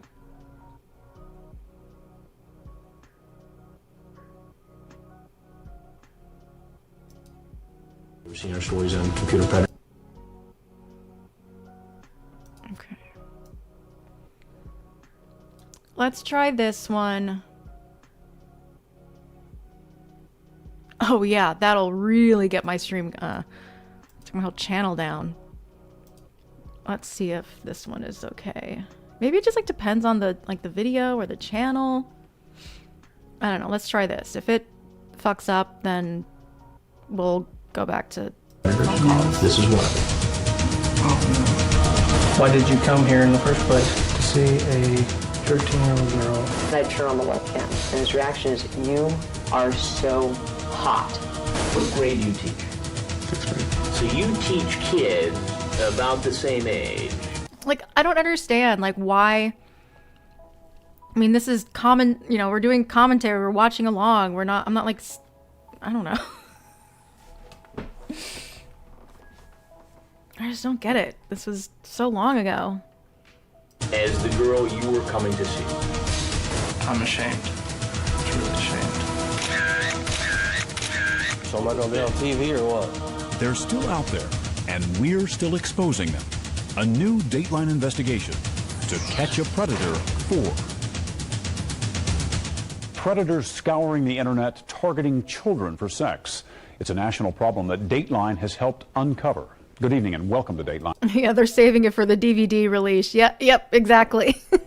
I mean, honestly, guys, at this point with DVDs, I think they need. I'm glad I have a lot of DVDs because it feels like even if you like purchase movies or shows for like streaming, you still don't own them. You know what I mean? Like, it's really frustrating, like certain shows can be completely erased forever and you can never watch them again. Like The Nevers. That's one that I really got pissed. You can't find The Nevers, and luckily I got a DVD of it, but only the first half of the first season. Can't see the second half. Like, why don't you just release that shit so other people can watch it? I mean, oh my god, all the people that I know they got paid already, but it took the time to create art, and you're just because it didn't do as well as Game of Thrones, you're just gonna erase it off the face of the earth. And I'm Stone Phillips. I'm Ann Curry. We received such an overwhelming response from our last investigation, some 15,000 emails from parents, grandparents, teachers, and law enforcement. And here's what they had to say, quote, "Keep up the good work. Keep the issue alive. You're impacting lives." So tonight we're back with our fourth undercover investigation. This time we travel to small-town America. Even far from big cities and suburbs, vulnerable young teens are not far from danger. A warning, some of what you're about to see is explicit. Well, when I can. Have you ever seen our stories on Ooh, this is turtleneck Chris Hansen. computer predators? No, I haven't seen it, but I've heard about them. We've set up a new computer sex predator operation in a new location, but this man's excuse sounds pretty old. And what have you heard about those stories? That people, or there's pedophilers out there, but that's I ain't a pedophile. I ain't a pedophile. not my intention tonight. I just wanted to have a party and have a good time. Hello? One second, I gotta change my shirt. Okay. 2 years ago, Dateline. Okay. Could you explain yourself? And we had no idea we were about to expose a national I know this shit's gonna get taken down too. It's gonna get fucked. I know it, but epidemic. Whatever. Adults trolling the internet looking to meet young teens for sex. What are you doing as a man? Problem. And investigations in a suburb. Turn around, put your hands behind your back. Could it be that this is a crime that only happens in and around big cities? Or does it happen everywhere? Even in rural America. Well, if you were gone, like my stream became unavailable because I was watching Tcap. So I think the Beth Page episode gets taken down, but the other ones not as often. Yeah, it's crazy, right? I can't do commentary on this. Like, are you fucking kidding me? So I'm gonna give it another try. It's Jessie reporting you because you rejected her. Yeah, because I'm not doing a Jessie stream. She's reporting my streams. Tonight, our I'm not giving my baby girl any attention. fourth investigation into internet predators. Only this time, we're going straight to the heartland. Greenville, Ohio. Population 13,000. We're in the middle of nowhere. We're 45 minutes outside of Dayton, and we're 5-6 hours from Chicago. Nestled among the cornfields and cow pastures, we found this large house, just the right size for our crew and specialty cameras. All right, Dell's doing a great job. She's got the guy. Frag and Dell, their screen names are from Perverted Justice. Yeah, my channel is so fucking small too. Like, who cares? Justice.com, an online watchdog group that for the last 4 years has... Yeah, they did fuck Piss Hansen over a whole lot. ...has been catching internet sex predators and exposing them. This is when I miss the old Wild West of the fucking internet. 4:00 p.m. is Gear Jammer. We hired the organization as consultants so we could watch them do what they normally do. Go into chat rooms and pose as 12 to 15-year-olds home alone, interested in having sex. I'm pretty much the only one. Right, do I have to, flip it to make it different, upside down? Do I have to put, like, a bunch of other, like, little photos on here to make it look small, like what I do with the other, like the slime background that I do? I don't know. Let's just keep it going. Here. So while the Perverted Justice... I'll try to keep an eye on my phone so I don't be like, oh, what am I doing? Decoys troll chat Put my face right in the middle. Oh yeah, people will love that. rooms. Our crews set up 11 hidden cameras, 7 outside covering all angles of the driveway, side, and back of the house, and 4 cameras on the inside. What you're about to see happen to this man emerging from the shadows is going to repeat itself over and over again at our undercover Yeah, exactly, Doom. house. He's 40-year-old... Oh, Scanner, you had to explain Jessie to your sister last night. Oh, dear. Alonzo Wade. He's been chatting online about sex with a girl who said she was 15, When she says she's worried she'll get pregnant, he says, I am fixed. He drives 104 miles, more than 2 hours. That doesn't mean that it's 100% like foolproof. I mean, that shit happens all the time. Hours to meet the young teen home alone. And look, he's loaded down with alcohol. Come on! Dell, pretending to be the young girl, waves him in. Where are you? I'm just going upstairs to get a band. Where are you? Okay. I'll be right back down, okay? All right. Yeah, so did they, yeah, like a dog, did they completely remove your balls? Then he appears to pull down the zipper on the front of his pants. What he was planning to do next, we'll never know. How are you tonight? Fine. He stops as soon as he sees me. Oh yeah, and he tucks his shirt. Now, what were you doing with your pants there when you were heading towards the door? My zipper came down, excuse me. I was just going to go outside and make sure everything's okay. Well, you brought quite... If anyone ever gives Dell hate, I will hunt them down. Dell is my first wife. I will not stand for any type of Dell hate here. The selection tonight. Yes, sir. What do we have here? Well, that's mine.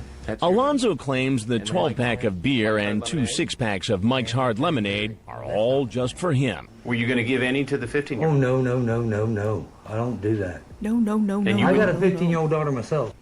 Oh yeah, that makes it so much better. Oh, come I on, asked her Alonzo, what- you brought the 12-pack and 2 6-packs I here to said, this house. what does she like to drink? Did I say I was never what I was going to bring it? You got it in black and white that I said I'd bring it.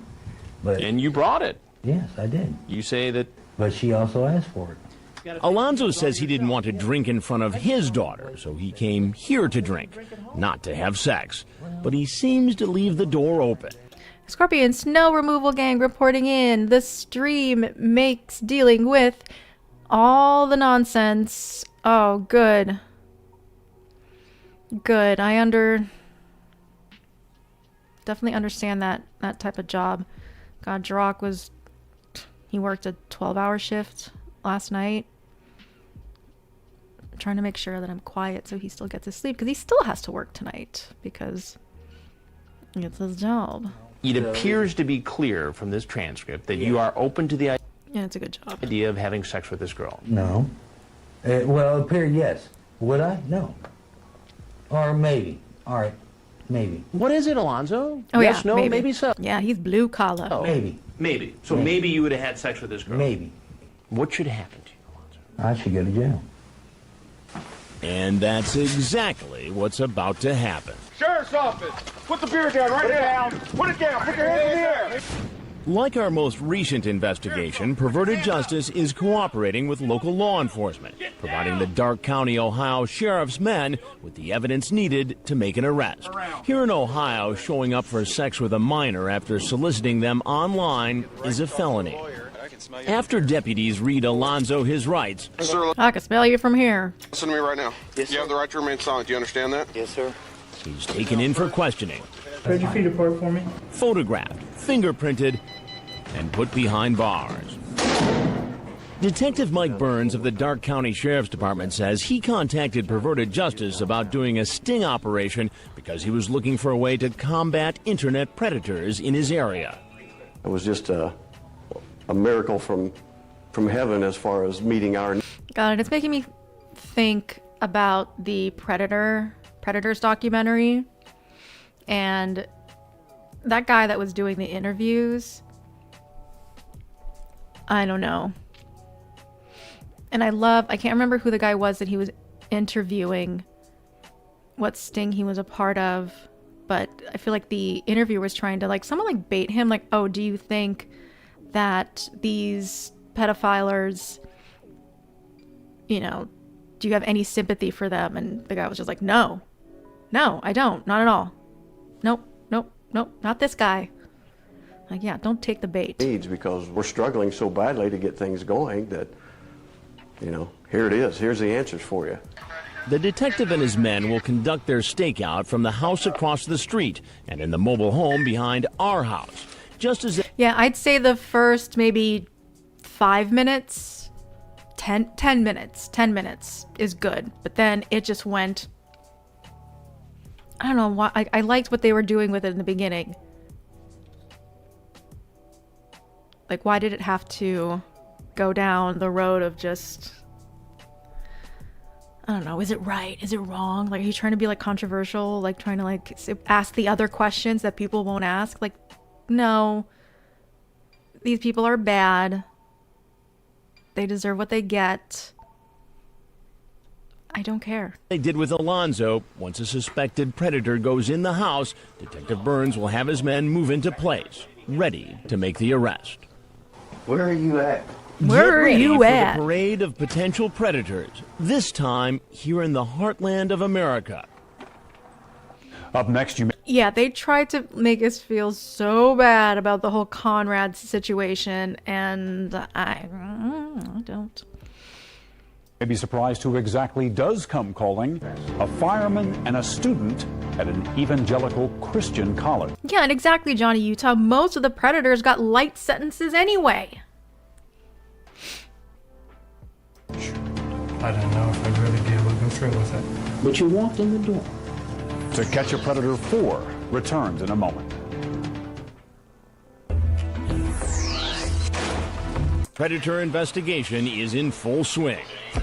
All 11 of our hidden cameras are in place, and a suspected sex predator who approaches the house will be videotaped from the minute he pulls into the driveway Run into his car. until the sheriff's men spring into action. Sheriff's office, let me see your hands. Get on the ground! Get down! Arrest him You're right, the main sign. You understand that right? Yes. and take him away in handcuffs. More than 20 perverted justice members are in Ohio and surrounding area chat rooms posing as 12 to 15-year-olds. They've set up profiles using pictures of young teens and posted personal information like age, sex, and location.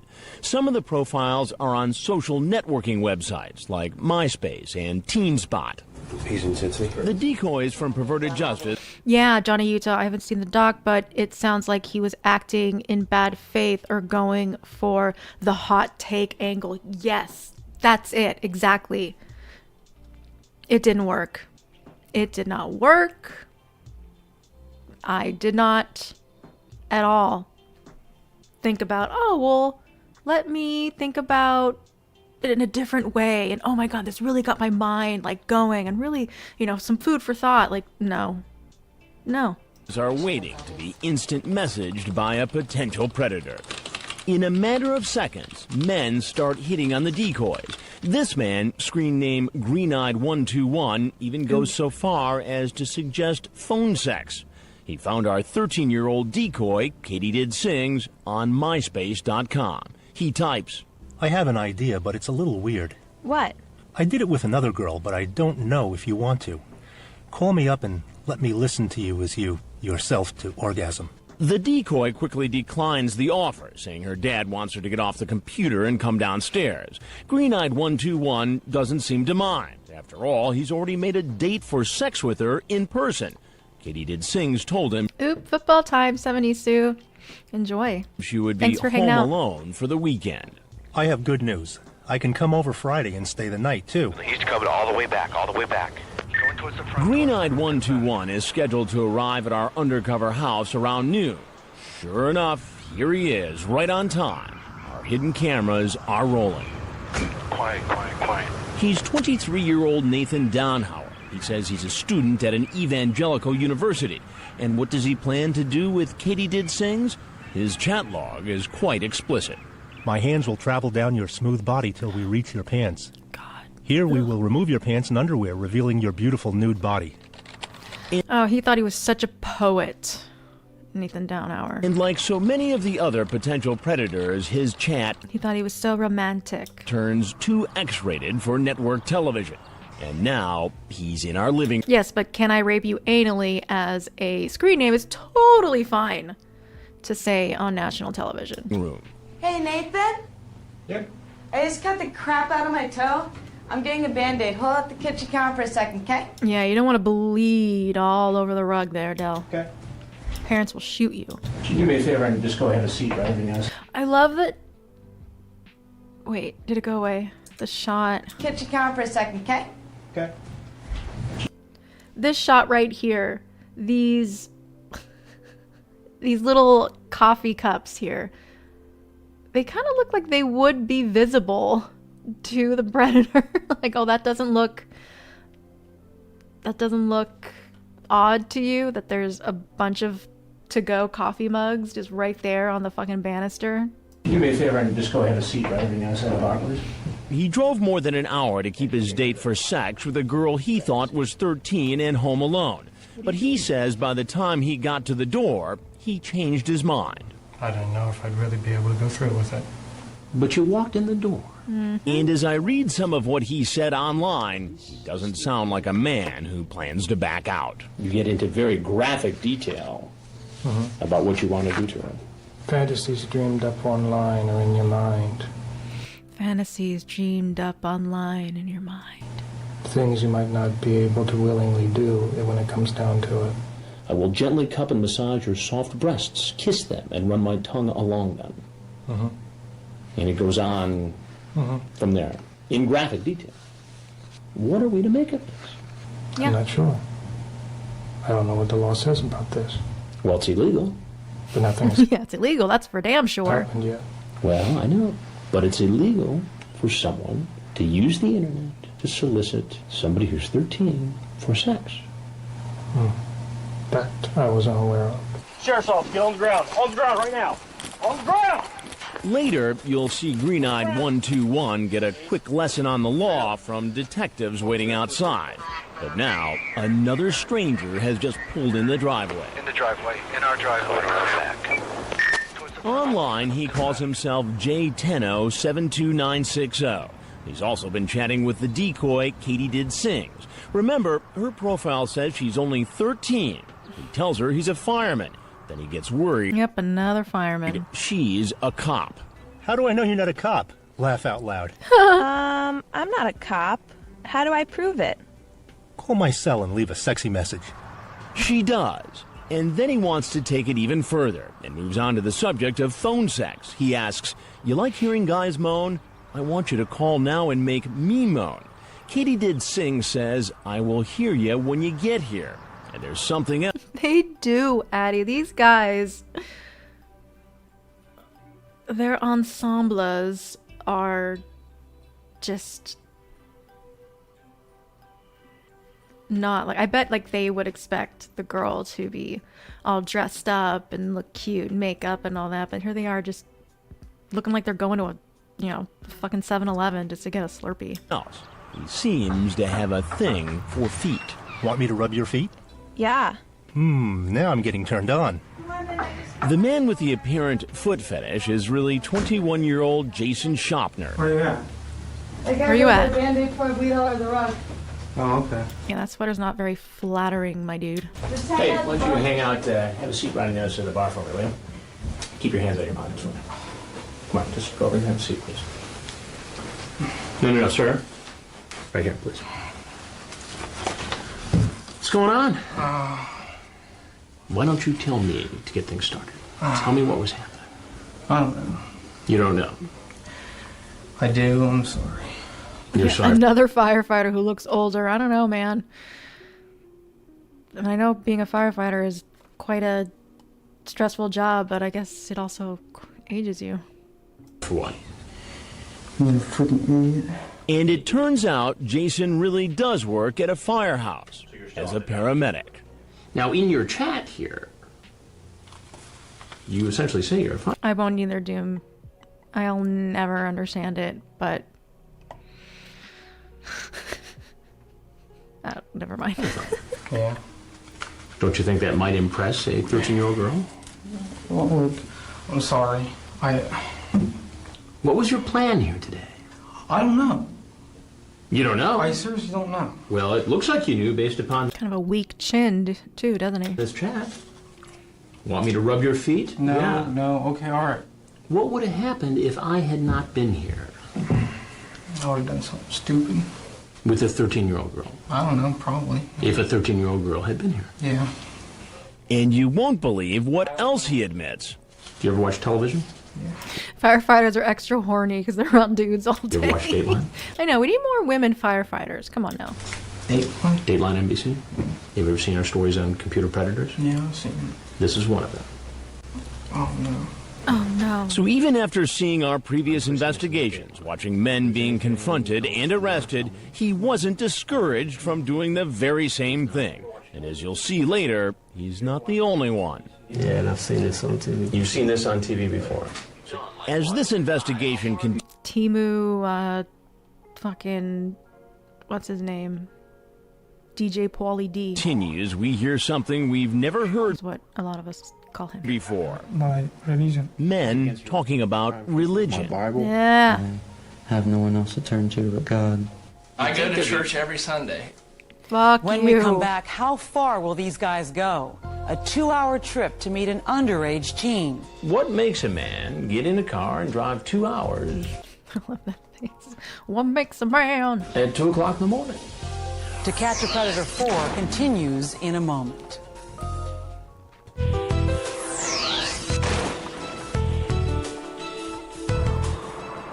We're a small community. For the most part, everybody knows everybody. Because we're in such a remote location, most of the men coming to our undercover house have to drive miles and miles over country roads. Some even cross state lines. He's coming. Over here. This 23-year-old drove from Fort Wayne, Indiana. It's about 103 miles. Whoa, whoa, whoa. DJ Pauly D is a saint. Sorry. More than 2 hours away. He brought alcohol for someone he thinks is 13. Did you bring the mics? Yeah. Cool, I'll be right back. And this man pulling up to our house is from Reynoldsburg, Ohio, 112 miles away. He drove more than 2 hours to meet with someone who said she was an underage teen home alone. It's 2 o'clock in the morning, like all the other 2 o'clock in the fucking morning. Jesus. men who visit. He has no idea our hidden cameras are rolling. Where are you at? Where are you I have to at? go change out of my clothes, okay? And hold on, was the door open when he came in? Morning. Like all the other men who visit, he has no idea our hidden cameras are rolling. Where are you at? Oh, I know what you're talking about, Johnny Utah. Yeah, that's basketball. Look up ahead, there's a truck changing lanes. I have to go change out of my clothes, okay? Okay. Just sit at the bar for a second, okay? I'll be right back down. Oh, he's so giddy and so excited. I don't know, I think it's weird to walk, unless that was part of like the chat. Like, okay, so open the door, keep it open, and then I'll know I can come in. But like, still, I just think that's fucking weird. It's a little late to be prowling around these parts, huh? Yeah, it is, isn't it? Why don't you have a seat right over here for me? Ooh, the face of defeat. It's a little late to be prowling around these parts, huh? Yeah, it is, isn't it? Aww. Aww, Mario. Mario, you got caught. Why don't you have a seat right over here for me? His name is Tim Isaac, screen name Park and Ride 469, a 42-year-old training manager for a global transportation company. He's been chatting online this evening about having oral sex with a girl who said she was 15, Sadie the Smarty. He wants to know if the sex talk has made her aroused. Sadie the Smarty types, well, not yet. Aroused. Talk doesn't do anything for me. Park and Ride types back, well, my tongue will. What makes a man get in a car and drive 2 hours? I don't know, just somebody wanted to meet me and I want to meet them, I guess. At Yeah, basketball is always a good watch. 2 o'clock in the morning. Well, I didn't really want to, I wasn't looking for nothing. You walk into a house. Well, I wouldn't, I was kind of scared about it, to be honest with you. Well, you walked in. I'm not looking for, to like I love this face. do anything or anything. Yeah. I got boys that are 20 and 21, sir. Sons. Yes, sir. What if one Yes, you do, Addie. Yes, you do. of your kids was home alone and some guy walked in the back door just all happy as heck to be here? To be honest have a with seat. you, to be honest with you, I wouldn't like it. Sorry, I'm just nervous. What made you think it was okay at 42 years old to walk into a home at... Now, why would a man... I'm Chris Hansen. roughly 2:30 in the morning, where a 15-year-old girl was apparently home alone? Well, I wasn't for sure if she was 15 or not, to be honest. Oh, that's what she said on the internet. Perhaps I can refresh his memory. Yeah, so you weren't sure, so you just came in to what? To like check? Like what was that one guy? I can't remember his name. He's in this sting with he had the alibi predator with the alibi letter. By reading some of his chat log. You're only 15, a little young for this, aren't you? I was trying to protect her in case she was trying to see an older man. But if she was legal, then oh yeah, totally. I'm ready to go to Pound Town on that. Yep, I'm 15, and no, I'm not. Okay. Are you still a virgin? Stupid question. Real funny. For an older man to ask a girl like that. But baby, 15 can get me 20. Yeah, it probably can. It probably will. Unfortunately, it didn't. You ever do any time before? Very little time for some DUI. DUI? Yeah. Nothing like this, sir. God, man. You ever do this sort of thing before? No. This is the first time I ever done Never. It's always their first time. something like this. First time. That's the same claim we've heard from almost every man we've ever confronted. And most say they really weren't going to do anything sexual. Our sting in Ohio is no different. But one subject does come up for the first time. Religion. This is first. This is your first time? Yeah, and I thought, I'm like, I shouldn't do that. It is also against my religion. It's against your religion. Mm-hmm. He's 27-year-old Davut Azkan, screen name Nakzox. Woo! Look at that nose. A graduate student from Turkey. He had a sexually charged online chat with a decoy posing as a 15-year-old. You say at one Someday you need a bingo card for these. Oh, yeah, exactly. point, I don't want to have any problem, you know. Kissing is okay. Yeah. But you also say, in the next breath, have you ever seen a blank, meaning penis? Jesse's soulmate with that beak. Mm-hmm. I have on the internet, she says. Then you say, so do you want to see mine? It is not good. I shouldn't do that. You can play with my blank. Yes. Please don't read. You can read yourself. I mean, it sure Ron Knight's my uncle. Yeah, he should smoke a cigarette in the rain. seems like you knew what you were talking about here, and you knew what you wanted from this 15-year-old girl. I don't want to have sex, but... The 27-year-old I don't want to say anymore. admits he knew what he was doing was against the law. If you're so religious, if you knew it was so wrong, why did you walk into this house? I don't know. And he wasn't the only one claiming to be religious. Here comes 20-year-old Josh Tuttle, screen name Goodbody1330. Good body. Okay. He's been chatting online with Hi, edamame. someone who says she's 13 and a virgin. Jesse's messy, 13. Oh, God, Jesse's messy. After she tells him she has a big screen TV, he says, hee, that's great. So we can watch movies and cuddle, kiss and make out. Yeah, snowstorm. It's pretty bad. Oh, yeah. Come hang out later. If you guys... Oh, you're doing like a neighborhood event? That's cool. Hopefully it's inside. Then head up to your bedroom and touch each other and have sex. Not a canopy. Then he adds, we can get drunk if you want to, if it will make it feel that much better. And now here he is, walking Yeah, let's look at this good body. in the door. Just sit at the bar for a second, okay? I'll be right back down. This is like he's dressed up like Johnny Bravo, but he doesn't have the body of Johnny Bravo. He's the before picture of Johnny Bravo. Did you bring the rum? No. He I'll did. explain when you get down. Okay. Why do you need to explain? Well, why don't you explain it to me instead? He says he didn't bring the rum because his brother drank it. Goodbody1330 goes on to explain that making the decision to come here was a tough one. He says he went to his best friend, and believe it or not, says he also turned to the church for guidance. I have low self. Yeah, so he went to his church. Did he like go to confess and be like, hey, Father, I have to ask you something. Can I do this, and that? And what, you got the okay? I guess it depends on what church. I guess I'm not surprised. Self-esteem, and I have no one else to turn to but God. So I went and I talked to my pastor. And what did this pastor tell you? Probably It's wrong no. to do, and that you should have more faith in yourself. But you're here, Josh. To make new friends. To make new friends. Yes, with sir. a 13-year-old girl home alone.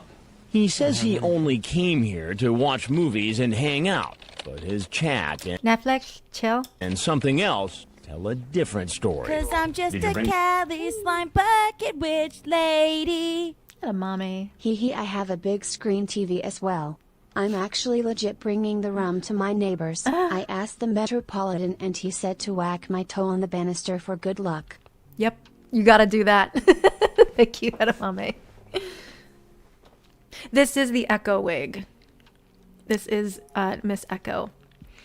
My favorite book by Francesca Leo Block. Condoms with you. No, sir. There's no condoms in your pocket. Hope you enjoy your event. That sounds really cool.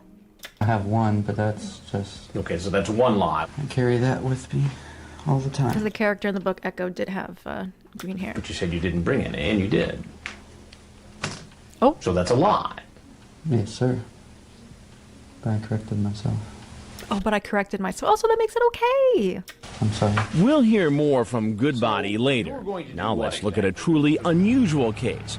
Here's a man who seems to be casing the house, afraid to pull in. After driving by several times, he finally makes his move. There was a condom.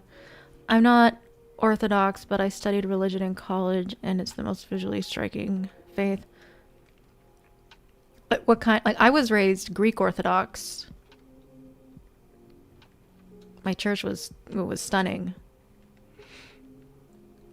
I never really understood what they were saying because they were mostly speaking in Greek, but I got to learn a little bit of Greek.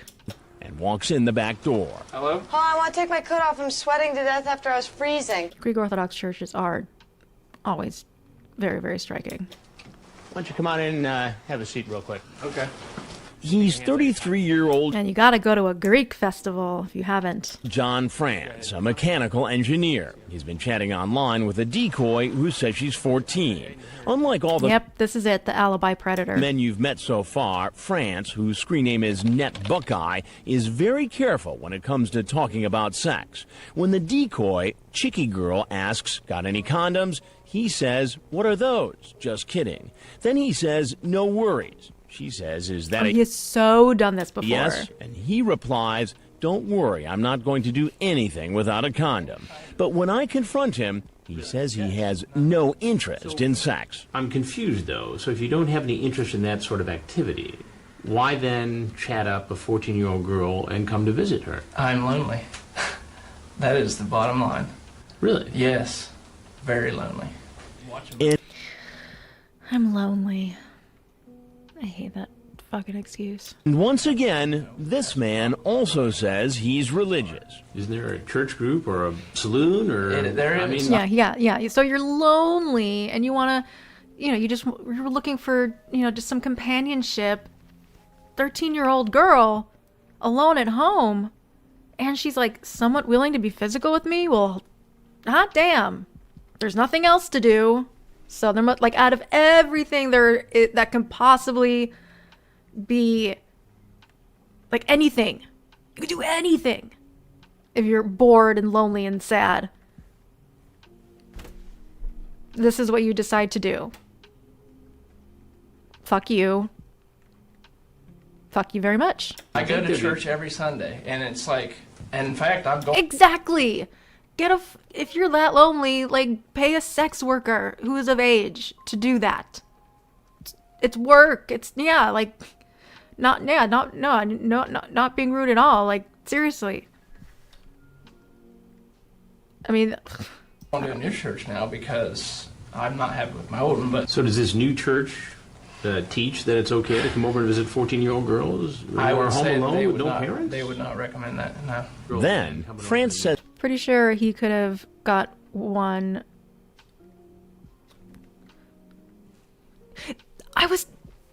Oh my God, CJ, you like read my mind. I wasn't gonna say that because I was like, well, maybe not, because that wouldn't be a lot. But yeah, he could have gotten a sex worker with the gas that he used to drive to the house. Yes, 100%. Something we've never heard before. Maybe it was coupon day. Can I have you read something? Sure. Oof, don't say coupon when you're around a bunch of gerographers. He tells us that out in his car, there's an envelope on the passenger seat. Oh, his letter, his alibi letter. Dell goes out to get it. I was concerned for my safety. You have to understand. I mean, Meaning you were watching your ass, not concerned for your safety, like you brought like a gun or not that. Like seriously? Things like that happen. You show up and somebody beats you up or something like that? Well, yeah, stuff like that. Yeah, someone's gonna beat me up, so I'm gonna bring an alibi letter. I still think Jirok's reading of Kayla's chat log is legit 100%. Yeah, he was really fucking well. Oh yeah, that's what I got pinned. That's what I got pinned in the chat is the Dr. Phil thing. My God, what was that, like 4 or 5 years ago that I streamed that? It was like baby streamer Callie. I mean, or worse. I mean, they could have taken my life for all I know. He opens the note and starts to read. At 8 p.m. tonight, I'm meeting a person whom I met online. He goes on to say that the girl tried to lure him into talking. I don't think I'll watch this entire episode. I'll probably, I don't know, we'll see. About we'll sex, see. which he politely declined, and that he's suspicious about her identity. If she really is who she says she is, my intention is to befriend her and try to mentor her. So could this man really be here just to mentor a troubled teen? Detective Burns says he's not buying this story. Hell no. Well, we refer to it at the office as an alibi letter. Alibi letter. Yeah. It was composed in such a way that it's our belief that he put it there, that if he should get caught, made it. Yeah, and the other guy said that these guys are usually above intelligence. Appear that he was completely innocent. And the detective says the way France cased our house does not make him look like a man on a rescue mission. When you look at a vehicle that pulls up in front and stops, drives by, comes back, does the same thing again, if it is his intent that he's going to go in there and counsel with this girl, why would you struggle with that issue? Exactly. I think we saw the battle from within as to whether or not he was going to get caught. But because his case is so unusual, he doesn't get arrested At this time, we just want to talk to you. until after his interrogation. Sheriff's office, get your hands up, get on the ground! Thank God. Get on the ground! For all the other men, the detectives don't hesitate to take them into custody. You have the right to remain silent. Do you understand that? Yes, sir. What'll they say when we tell them they're about to be exposed on national TV? I'm ashamed. And if you put this on the air, I'll sue. Let me take my Mike's Hard Lemonade and my Bush beer. Coming up, the suspects walk out. The Yeah, you can really sue. police move in. We'll take you inside the interrogation room. I love this. I love when we can see them during the processing of going to jail, them putting in their little prison bird jammies. The whole plan was to have sex with this 13-year-old when he got here, correct? That was the original plan. When To Catch a Predator 4 continues.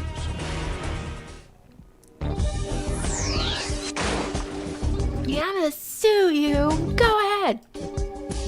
Welcome back to Dateline's fourth undercover investigation into online sex predators. This time, we're far from the bright lights of America's big cities and suburbs and in the heart of rural America, Greenville, Ohio, a community of just 13,000 people. Well, so far, we've seen how men will drive for hours crossing state lines to meet up with someone they think is an underage teen, home alone. Well, now they're about to learn what's really happening. They're being exposed on national television. Again, Chris Hansen. I'm Chris Hansen with Dateline NBC. Oh, I understand. And we're doing a story on adults going on the internet, trying to hook up with teens. Right. Now, See the cameras coming in and everything. Remember 40-year-old Alonzo Wade? He brought a case of alcohol to meet a person he thought was 15. And all I want to do is party. You're trying to... Oh no, your cat stole a flaming hot Cheeto out of your hand? Are they gonna be okay? I mean, if your cat likes flaming hot Cheetos, like, then your cat's That's a cool cat right there. Pedophiler, I'm not. Pedophiler. But you're here. I'm here to party. I'm here to party. Shout out, here to party. She ate it so... Ooh, did she go straight for the water bowl? And maybe have sex with a teenager. Maybe. He decides he's Maybe. Well, no. Yeah, maybe. had enough, picks up his alcohol, and starts to leave. And if you put this on the air, I'll sue. Who are you, sir? A few other men head for the door as soon as they find out who I am. But even here in Ohio, many of the men keep talking, even after they find out they're going to be on TV. It's in the law's hands and God's hands.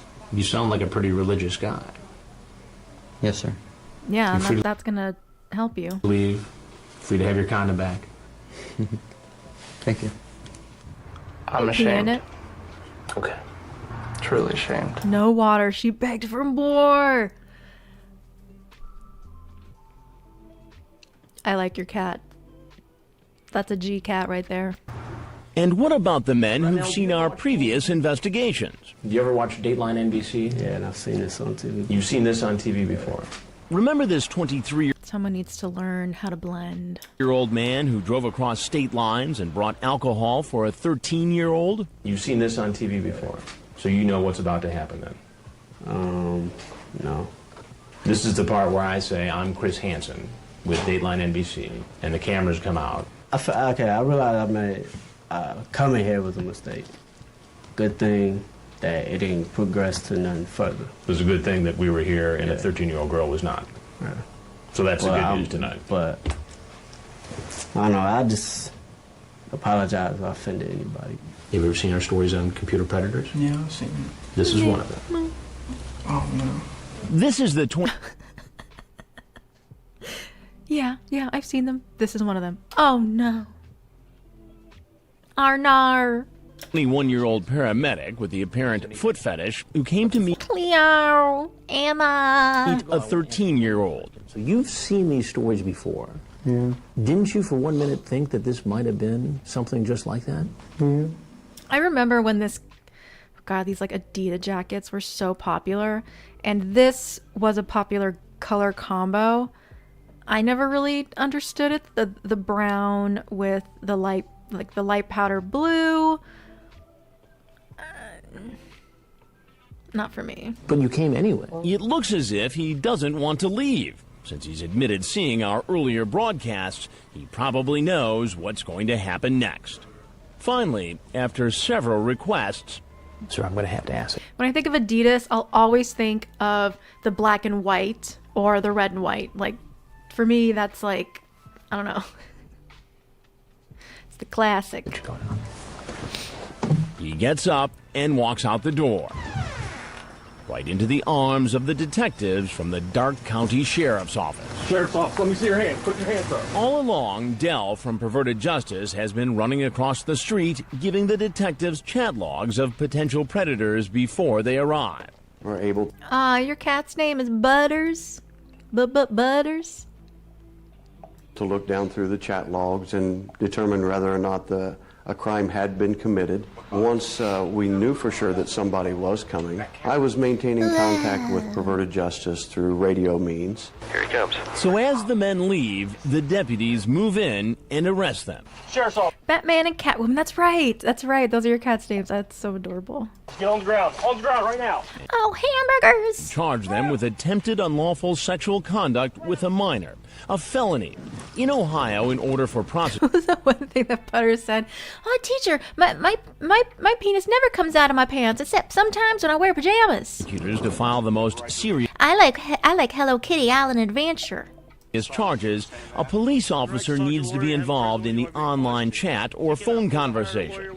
Since, in this case, Perverted Justice members are the decoys, the Sheriff's Department temporarily deputized the PJ volunteers who were in our house.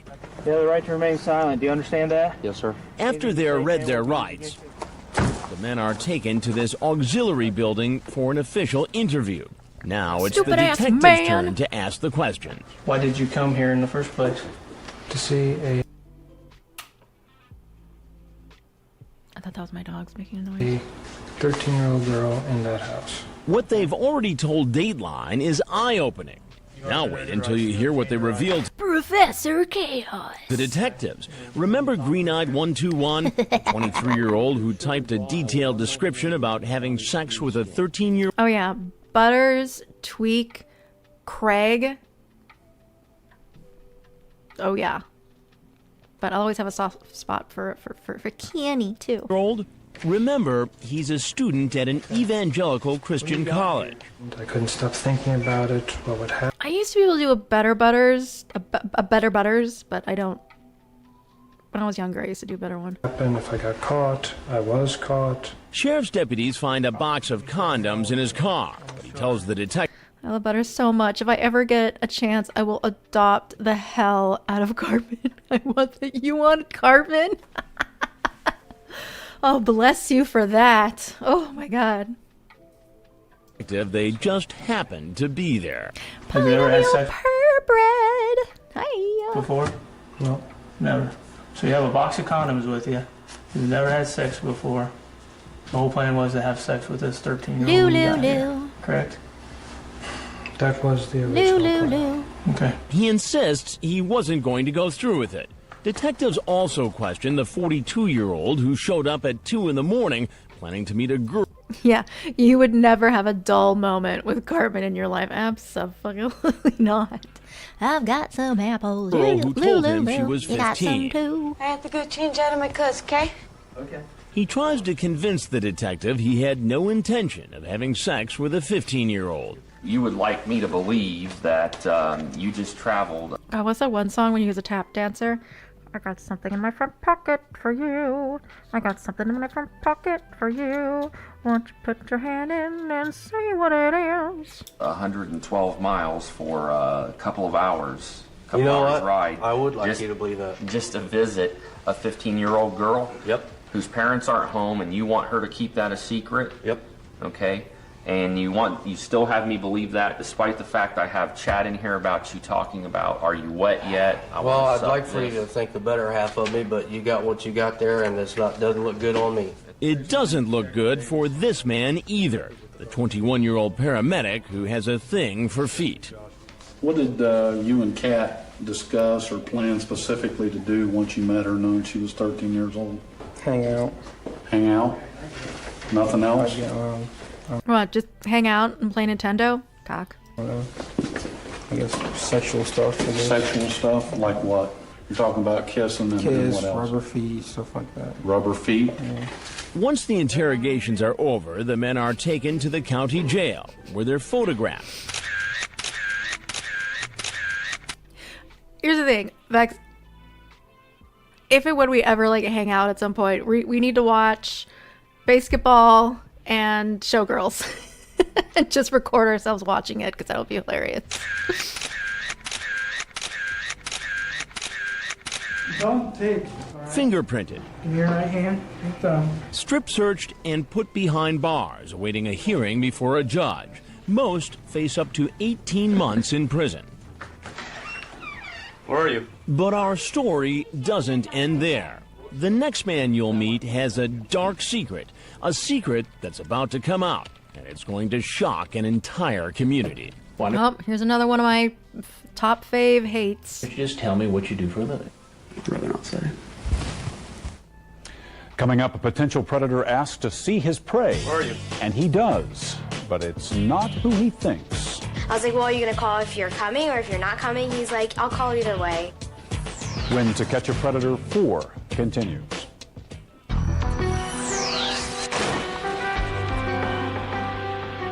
Are you going to call if you're coming or... The decoy you see chatting is a 19-year-old actress. We've hired her to play the role of a young teen on the phone But I'd really like to see you. and on a... Right? Nathan Garcia, I'm back from a Jessie stream. God, she's so fascinating from a crazy person. POV. Oh my God. She is. If only she was actually an actual interesting person. But, I get, there's things about her that are just so puzzling. webcam. Alright, let's pull up my webcam first. This potential predator thinks he's chatting with our actress who's posing as a 13-year-old virgin. It's actually Dell from Perverted Justice typing on the computer. He's 26-year-old James Rutherford, screen name IU Rutherford. He's been chatting online for more than a week with Princess Danica. What did Clobber and Mike Pence call him? Ruthless J. That is, I still think of that. Like, that's when I think of like top, like Tcap streams. Oh, Jesse.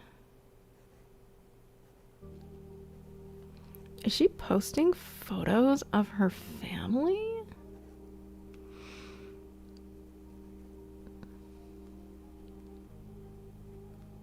Weird. It's my bio father's birthday, and my man and I are playing card games with the family. Penny is helping us make homemade pizza, part 2 of the house made later.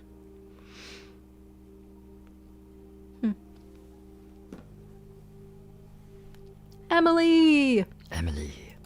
And he started out very slowly, trying to convince her that he could be trusted. He was a good guy. He ended up getting on webcam. And what does the 26-year-old do with his webcam? He starts putting on a show. He takes off his shirt, flexes his muscles, and even shows off his pierced tongue. He tries to convince the decoy to do a bit of a show as well. Several times he asks the actress to show him her stomach. She finally agrees, and he says, "Nice tummy, hun. I want to lick that."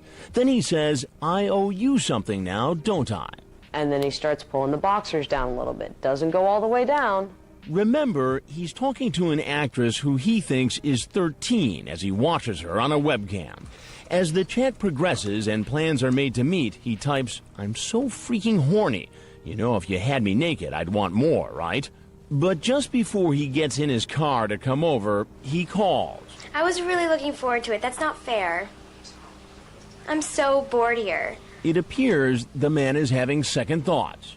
Could it be that he's actually having a change of heart and is questioning his own behavior? I was like, well, are you going to call if you're coming or if you're not coming? He's like, I'll call either way. A few hours go by and we don't hear anything from Rutherford. We assume he's not coming. Jesus. Emily, my God.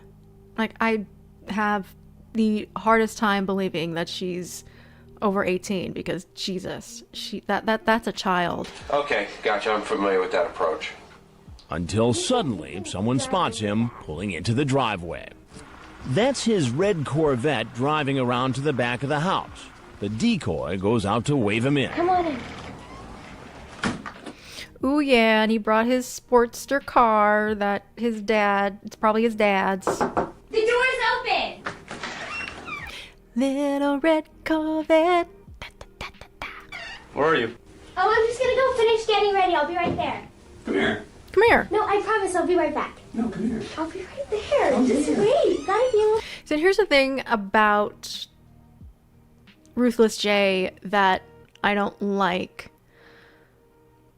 Well, everyone. Like, the thing is, like, he is not a, he's a younger guy. He's not a terrible looking guy, but he's a teacher, and I can see younger students having a little crush on him because he looks younger than most teachers. He looks like that I'm sure he kind of talks at their level, and I bet he's like such a gross, disgusting like flirt too. So like it's just, that's when, yeah, I know everything else about him is so likable. Right? No, nothing is likable. Did I say these things are likable? No. No. Yes. Nathan Garcia. Yes. How do you say histrionic personality disorder? Oh, for sure. You being a smart ass. I do not think that he's cute. I don't, guys. That's not my type. Hello, Michael Mendoza. Happy Snowpocalypse 2026, right? Jesus. Patient. I don't think any of the predators are attractive. Aaron E. Guys, it's Aaron E. I don't remember what subject he taught. Was it history? I know he coached. But I can't remember what his subject was for teaching. Actually, I want you to come here. That's what I thought. Rutherford says he had a feeling this was a setup. Still, there was no denying what he'd been up to. Who did you think you were going to meet here? Just this kid I've been talking to. This kid? I know she's a kid. How old? 13, 14. 13. And how old are you? Too old for 13, 14-year-old. Too old. But there's one thing he doesn't want to tell us. What do you do for a living, Jim? I'd rather not say. Who do you work for? I'll get to... Yes, Addie. After his arrest, the girls at his school said that he was always creepy, acting. Yeah. He just, that's the thing. That's why I think he's disgusting, because I can see him doing that. Just like that one body cam of that guy that we watched who was a counselor. Why someone would be a school counselor at that age is beyond me. That in a minute. No, I'd really like to know. I'm sure I'm on TV or something right now. Apparently, the man has seen our investigations before and doesn't want to reveal what he does for a living on national TV. So I ask him again. Why don't you just tell me what you do for a living? I'm a teacher. And what grade do you teach? 6th grade. 6th grade. So you teach kids about the same age as the girl you were coming to see. James Rutherford. And Walter Babst, he was a creepy teacher as well. The students knew that he was being fucking creepy. Is a 6th grade teacher at a Catholic school in Cincinnati. Catholic school. Where he also coaches track. He drove 2 hours to get here. 2 hours. I would never do anything. I don't know why I'm here. You were on your webcam, showing off in front of this 13-year-old girl. I know. And the conversation you had with this girl was bad. I know. I don't know why. I need help. Then the teacher offers this excuse. And I cannot believe that his this isn't even the interrogation. This is the confrontation was so fucking long. I cannot believe Chris Hansen. Calling him Chris just feels weird to me. Like, I don't know this guy. Entertained that. Winter storm alert, CVS pharmacy. Thank you. I am going through a divorce. My wife Thursday told me she was leaving. Yes, and that is, oh no, you're going through a divorce? Is that why you're talking to kids? Okay. Oh, you poor man. You know what? You're free to go. It's okay. Yeah, but that doesn't make it right for you to have this kind of discussion. And I shouldn't have. The teacher admits he's chatted with... That's it too. Yes, I mentioned it because he's my other most hated predators. He saw, because she was a goth girl, he saw her as someone who came from a broken home, the broken wing type of tactic that some of the predators would do. Do you like that? Broken wing. Yeah, this is the wing, guys. Okay. And that's taking advantage. That's calculated. With underage kids before, and was worried that it had become a... No, I don't really watch any other predator catching channels. I mean, like, once in a while, maybe I'll just kind of, like, see, but other channels just haven't really, like, I don't know. They just don't catch my eye really that much, catch my, like, attention. Problem for him. A serious problem that was getting worse. I've thought about this a lot for years. Maybe Gotcha. I should just stop.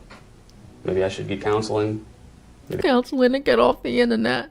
Maybe I should get help. And I thought, well, it's not that big a deal. I've never taken it to this step. I don't know. Okay, I'm going to take a little pee break. So, if this week has just pushed me over the champagne is just running through me. the edge. But fortunately, he's fallen over the edge into our undercover investigation instead of an encounter with a real child. You ever watch Dateline NBC? Oh, damn, I've seen one of these. You've seen one of these? Yeah. You know, that was one of the reasons I thought, why am I doing this? This could be a setup. You've actually seen our previous programs on computer predators. I didn't think I was a predator. I wasn't coming up here for anything physical. That's a common excuse we've heard again and again, and this man knows it. I know you've heard this. Hell, I've seen people sit here and say the same stuff. You were suspicious. You had seen our previous stories. Probably got a chuckle out of what happened to some of these guys. Yeah, and honestly, I sat there and watched and thought, those guys are sick. Why would you do that? And that was what, a month and a half ago? And then here I am. But what about the young students he comes in contact with every day? Has this teacher ever crossed that line? His online chat comes uncomfortably close. I could be your teacher. Would you flirt with me? She says wink at you and stuff. Hee hee, okay. I've never, ever crossed a line like that with a person that I was a student. Ever. Not even thought about it. I guess maybe it was just like online, it was like they weren't real. But I guess the question that some people might ask is this. If you eventually evolved to the point where you'd come here to meet a 13-year-old girl after this kind of conversation, at what point do you suddenly become interested in kids in the school you teach? Right? It's a legitimate question. He talked to us for more than 40 minutes. Several times he asked, are the police outside? Am I going to get arrested? In fact, while he was inside, detectives from the Dark County Sheriff's Office had moved into place and were waiting to arrest him. Well, Jim, I appreciate that. I'm sorry. I mean, and tell that kid I'm sorry, too. All right? I will. In the end, what started as a possible meeting with a child ends in an encounter with police. Sheriff's Department, stop, put your hands on your head. In which he confesses even more during interrogation. I think you do have a problem. Obviously. And you've admitted that, okay? That you have talked to minors before, 13 years of age. Do you masturbate while you're doing this? Sometimes. Okay. I have, yeah. So you're so driven by this, okay? But sir, and it's not like just it's. Listen to me. Well, no, okay. I think I feel like I should at least tell you. It's not like it's. I go on there specifically looking for little kids. Tuck your head. Regardless of his explanation, the teacher is transported just like all the other men to the county jail, where he's photographed, turn to your right, fingerprinted, strip searched, and thrown in jail. From his jail cell, he calls his employer. He resigned that position yesterday in order to spare his students, and what happens to him next is in the court's hands. Bound to surround this case. Coming up, a reality check for parents. What's your child doing online? We ask America's teens when To Catch a Predator 4 continues.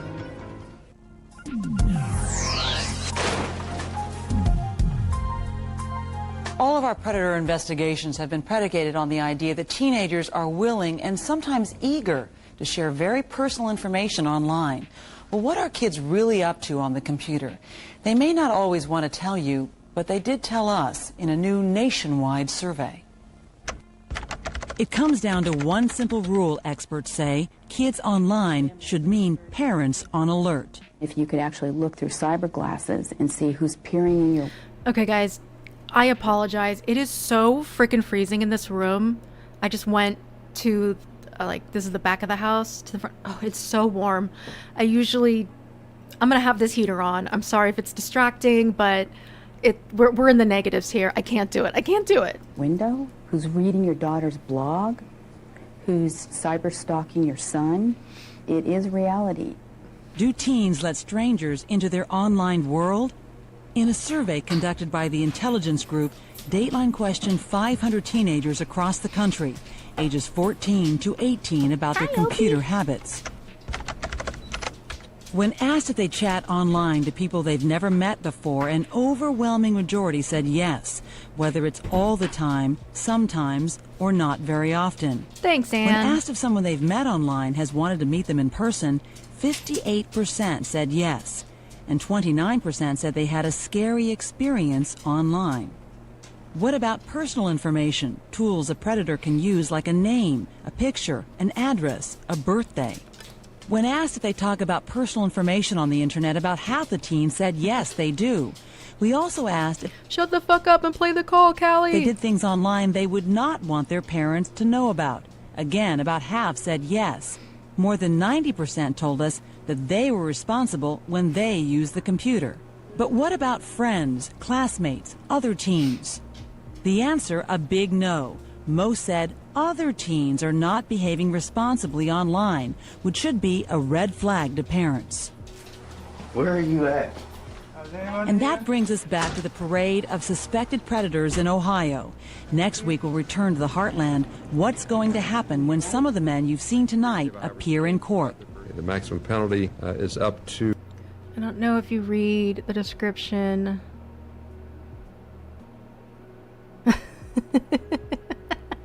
I don't do calls. Some people do calls, and they're very good at it, but it's not something that I do. I do original content. I do skit-scats. I do songs. 12 months in prison.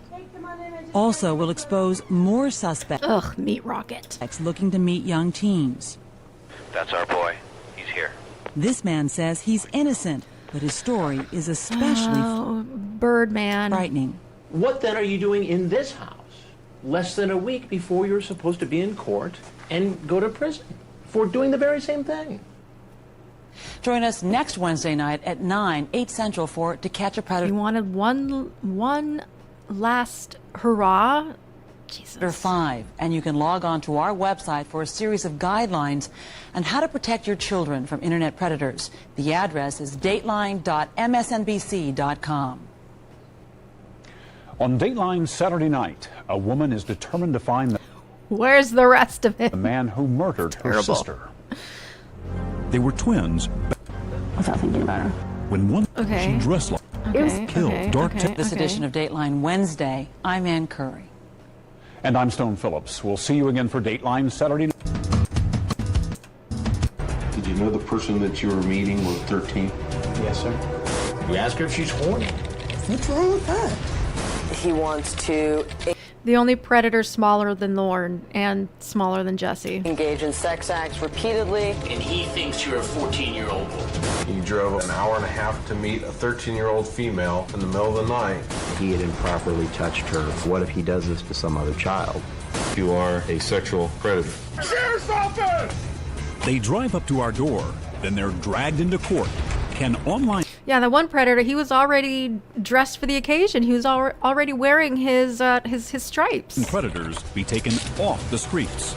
Tonight, in To Catch a Predator. Welcome to the latest in Dateline's month-long series of undercover investigations. Children at risk from grown men online. Good evening, I'm Stone Phillips. And I'm Ann Curry. Once again tonight we bring home the Thanks, Ann. frightening reality that predators scouring internet chat rooms can be anywhere. This week we're back in small-town America. And later you'll see one of the most disturbing cases we've ever found. An admitted child abuser on his way to prison comes knocking on our door. As always, we want to warn you, some of what you're about to watch is explicit. Oh my God, with the heat on, it feels so much better in here. Oh my God. Here's Chris Hansen. I can't say what I would do when I'm drunk. It's been a busy 3 days here in Darke County, Ohio. Are you still a virgin? Stupid question for an older man to ask a girl like that. This house, equipped with hidden cameras inside and out, has become the destination for men hoping to hook up with young teens they met online. I met her in, like, the Ohio 36 room. MySpace. And from their internet chat, it's clear most of the men are here for Oh, thank you, Zachy. I appreciate it. Well, that's good to know if you guys can't hear it. You know what, honestly, like, I think this mic is a lot better than I don't, I never give it credit for anything, but I think it's really good when it comes to, like, background noises. one thing, sex. You know if you had me naked, I'd want more, right? Man, you don't have to read it. But as soon as they see me, they know there's been a change of plans. Their stories change as well. No. This mic isn't new. But I guess I just didn't understand the power of the mic. Oh, my first microphone? Holy shit, that was terrible. I didn't come here for anything. I didn't know if I'd really be able to go through with it. I was just going to watch movies. In our fourth investigation into online sex predators, we've come to the heartland, Greenville, Ohio, a farm community, population 13,000. 13? Mike Burns is a local detective. Do you think most folks who live here think that this area would be immune to this sort of activity? Without a doubt. Yeah, it wouldn't happen here. But as we showed you last week, we find here in rural America what we found in every other location. Men lining up at our door, ready to keep their date for sex with a minor. And if you haven't seen this before, this is what usually happens. This 30-year-old, screen name Meat Rocket 8, starts chatting online with a girl posing as a 15-year-old virgin. The decoy, referring to her virginity, says, "I bet you're scared of that." Meat Rocket 8 says, "Actually, I find it quite attractive. I'm honored to be considered the candidate for your first time." Later, as the chat gets more graphic, I need to hear that again. "Be considered of that." Meat Rocket 8 says, "Actually, I find it quite attractive. I'm honored to be considered candidate for your first time." Is he like trying? It just sounds like he's like going for like office. Like, I'm offered to be considered the candidate for you and your first time. Thank you. And give a thumbs up. to be considered the candidate for your first time. Later, as the chat gets more graphic, he asks for her address. Then he gets in his car and drives to our undercover house. Because we're out in the middle of nowhere, this man, like most of the men we greet in Ohio, has to drive a very long distance, almost 2 hours. Yeah. We have somebody out front. A decoy pretending to be the young girl waves him in. The decoy is really a member of an online watchdog group, Perverted Justice, which we hired to do what they normally do. Go into chat rooms and set up computer profiles pretending to be young teens who are interested in sex. I feel like a dumbass couldn't find your house. I'm like a That's dumbass. okay. It's kind of weird to find just 'cause. Untouchable, hello. Lorne happened in 07. Bowling Green. It's on the corner and stuff, you know? But instead of being greeted by a child, he meets me. Do you have a hard time finding the place? Not at all. Yes, that's yes. His mom was like an attorney, and he thought he's like not really gonna get in trouble. Yeah, and defended him. How are you today? Good, how are you? I'm doing good. What can I do for you? Like most of the men who come in the door, this man agrees to talk. Oh yeah, yes. You know what? That would be an interesting chat log to go through, Meat Rockets, because the decoy was not nice to him. He's like, "Fuck you, you are stupid. You're an idiot. I think you're ugly and gross." And he liked it. He may think I'm a cop. At first, I don't tell him who I am. And of course, he doesn't know our hidden cameras are rolling. Turns out Meat Rocket 8 is Jay Refner, a computer specialist at a university. A married man with children. Got a family at home. I love them dearly. You know. Yeah, the decoy was Winnie. That was a little bit of a Winnie, wasn't it? You have kids? Yes. How old are your kids? I have one daughter and two stepsons from my wife's previous marriage. He says he's not a pedophile. No. Kick back, Oh, all right. You're free. You're free to go. And have some fun. Did you bring anything with you tonight? Such as? Condoms? Such as? What are you getting at? Yes, I did. You did. You brought condoms. So you're just going to kick back and chat, and just in case something happened, you brought condoms. Yeah. I just wanted to talk. I swear to you. I swear. I know I brought condoms, but I swear I just wanted to talk. You know, she had How were you going to use the condoms in the conversation? I wasn't going to use them at all. You got them in your pocket. Well, yeah, I do. You going to do balloon tricks with them? Or? No. That's right. You're going to do balloon tricks with them? Like, why did you bring them? What are they for? Azerly, hello. Well, come on. I mean, I am. There's only one reason, typically, that people bring condoms to a home, and that's for protection. Oh, yeah, Vex. When condoms are in a sealed box, abso-fucking-lutely. Very, very suspect. Protection during sex. Very sus. Do you like to have a drink? Like alcohol? Meat Rocket 8 starts to sweat so badly as I read from his online chat log that he asks to take his coat off. I'm honored to be considered the candidate for your first. Again, Playful chat. Playful chat?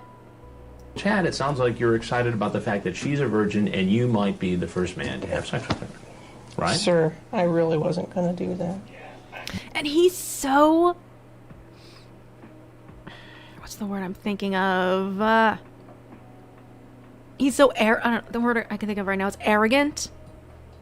He's just like, sir, like, I'm not. Like, he knows that he's got his mom in the, you know, in the wings, ready to fucking, you know, save her poor baby. Then I tell him I'm with Dateline. And out come the cameras. Ooh, some Chris Chan. Yeah, yeah. Ooh, and Smug. Smug's a good one, Jugga Willie. Thank you. I'm Chris Hansen with Dateline NBC. And he heads for the door. If you have anything else you'd like to say, we'd be happy to hear it. But no one who comes to this house looking for sex with a minor will get very far. He's coming around, guys. Perverted Justice has been sending the sexually explicit online chat logs between its decoys and the potential predators to the Dark County Sheriff's Department. And because Ooh, pompous, that's a good one it's too. a crime to show up after soliciting sex online with a minor, Meat Rocket 8 gets arrested. Sheriff's office, put your hands. Why is it Meat Rocket 8? What does the 8 represent? 8 inches down your throat. And taken for questioning, where his story continues. Do you normally wear condoms while you're having sexual intercourse with your wife? No. Okay, why did you buy the condoms today? Because you intended to come here to my county and have sex with a 15-year-old female. I just don't. Meat Rocket 1 to 7 was already taken, duh. You know what? I would believe that. I honestly would fucking believe that. I've never done that before. Oh, that Meat Rocket. My dick.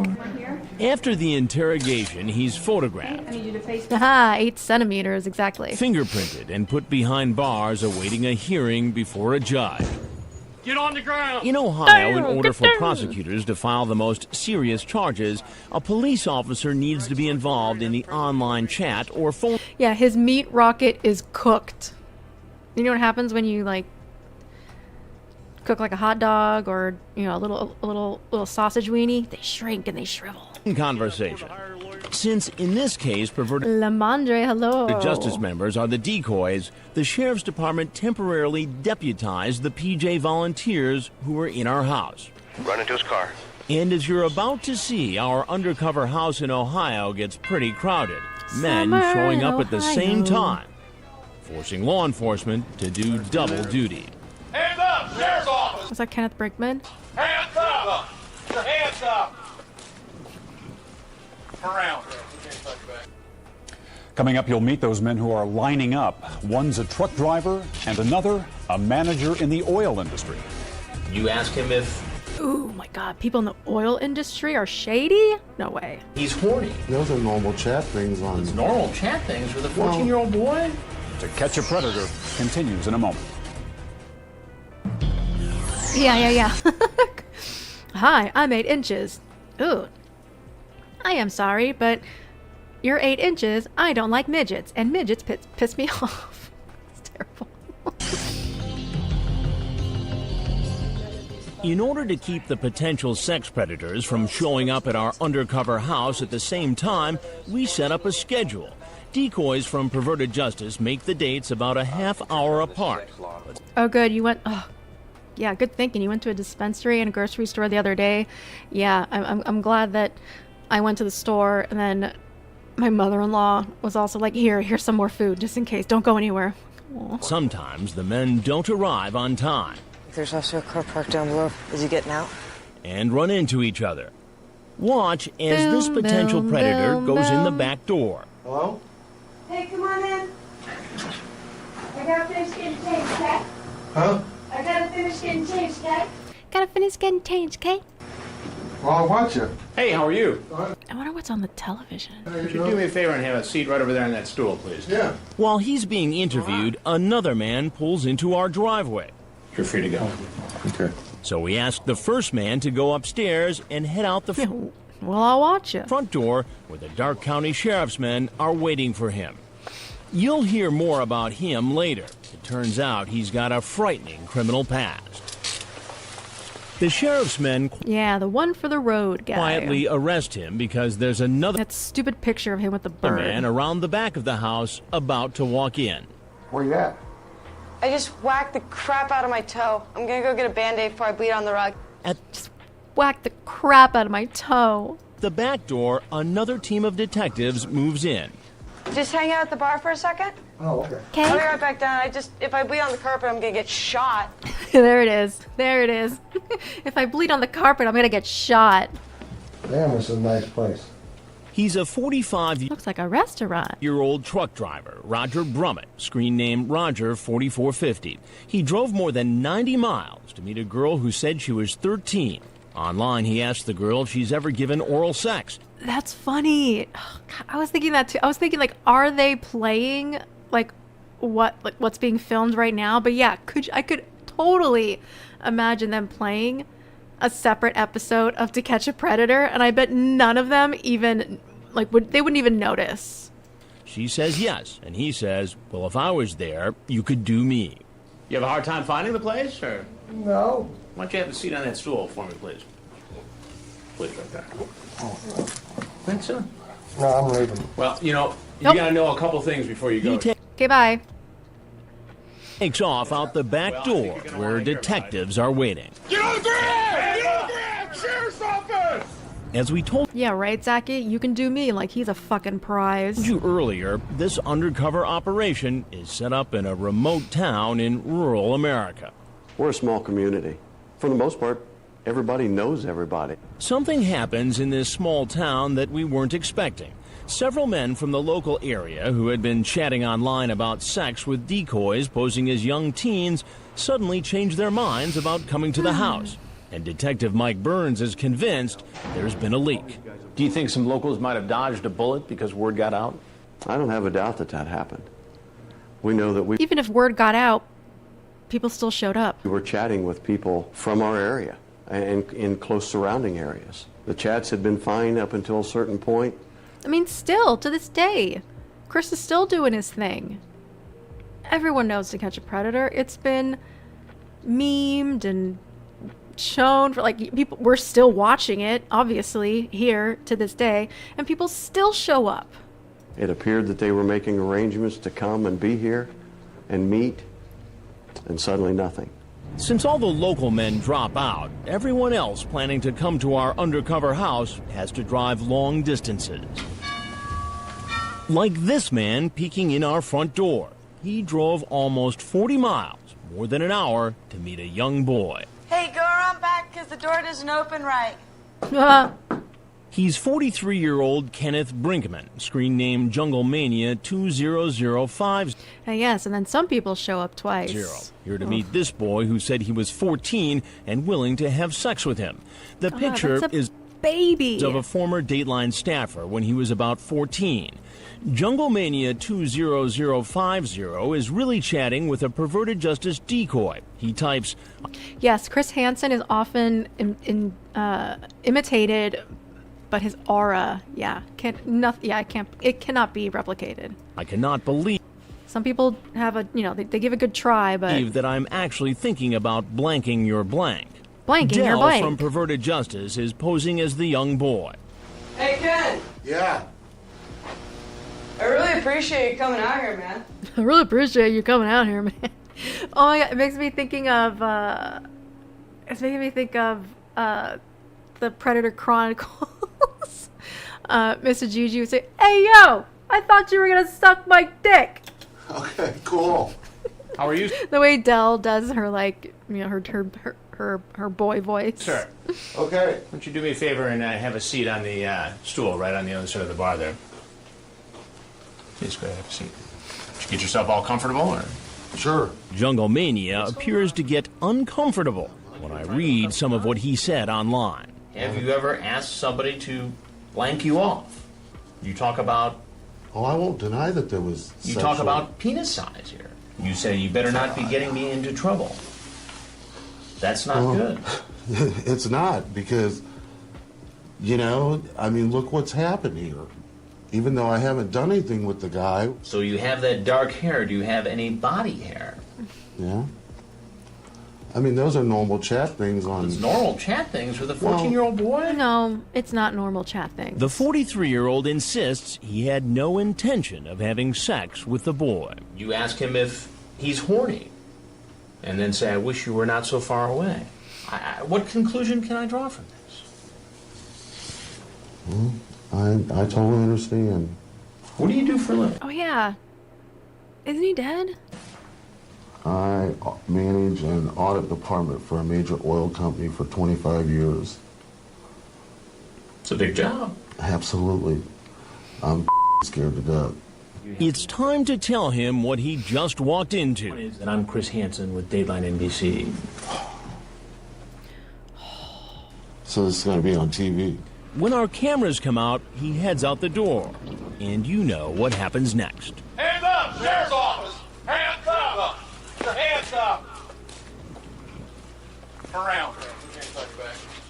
Up next, it may seem hard to believe, a fresh-faced Army reservist accused of being a predator. We could just be naked all day. All right, guys. I think this is going to be it. We're at the 3-hour mark. Man, a bit of a roller coaster. I'm glad that this shit didn't get shut down like completely. But thank you guys for joining me for this Tcap brunch. I hope you guys had a great time. Please be safe again with what's going on with, I mean, not just the weather, but the fucking world. But you know what?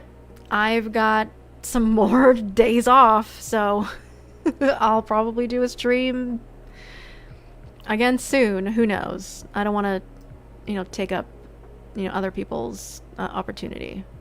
But yeah, hope you guys enjoy the rest of your day, and we shall see you very, very soon. Okay, bye.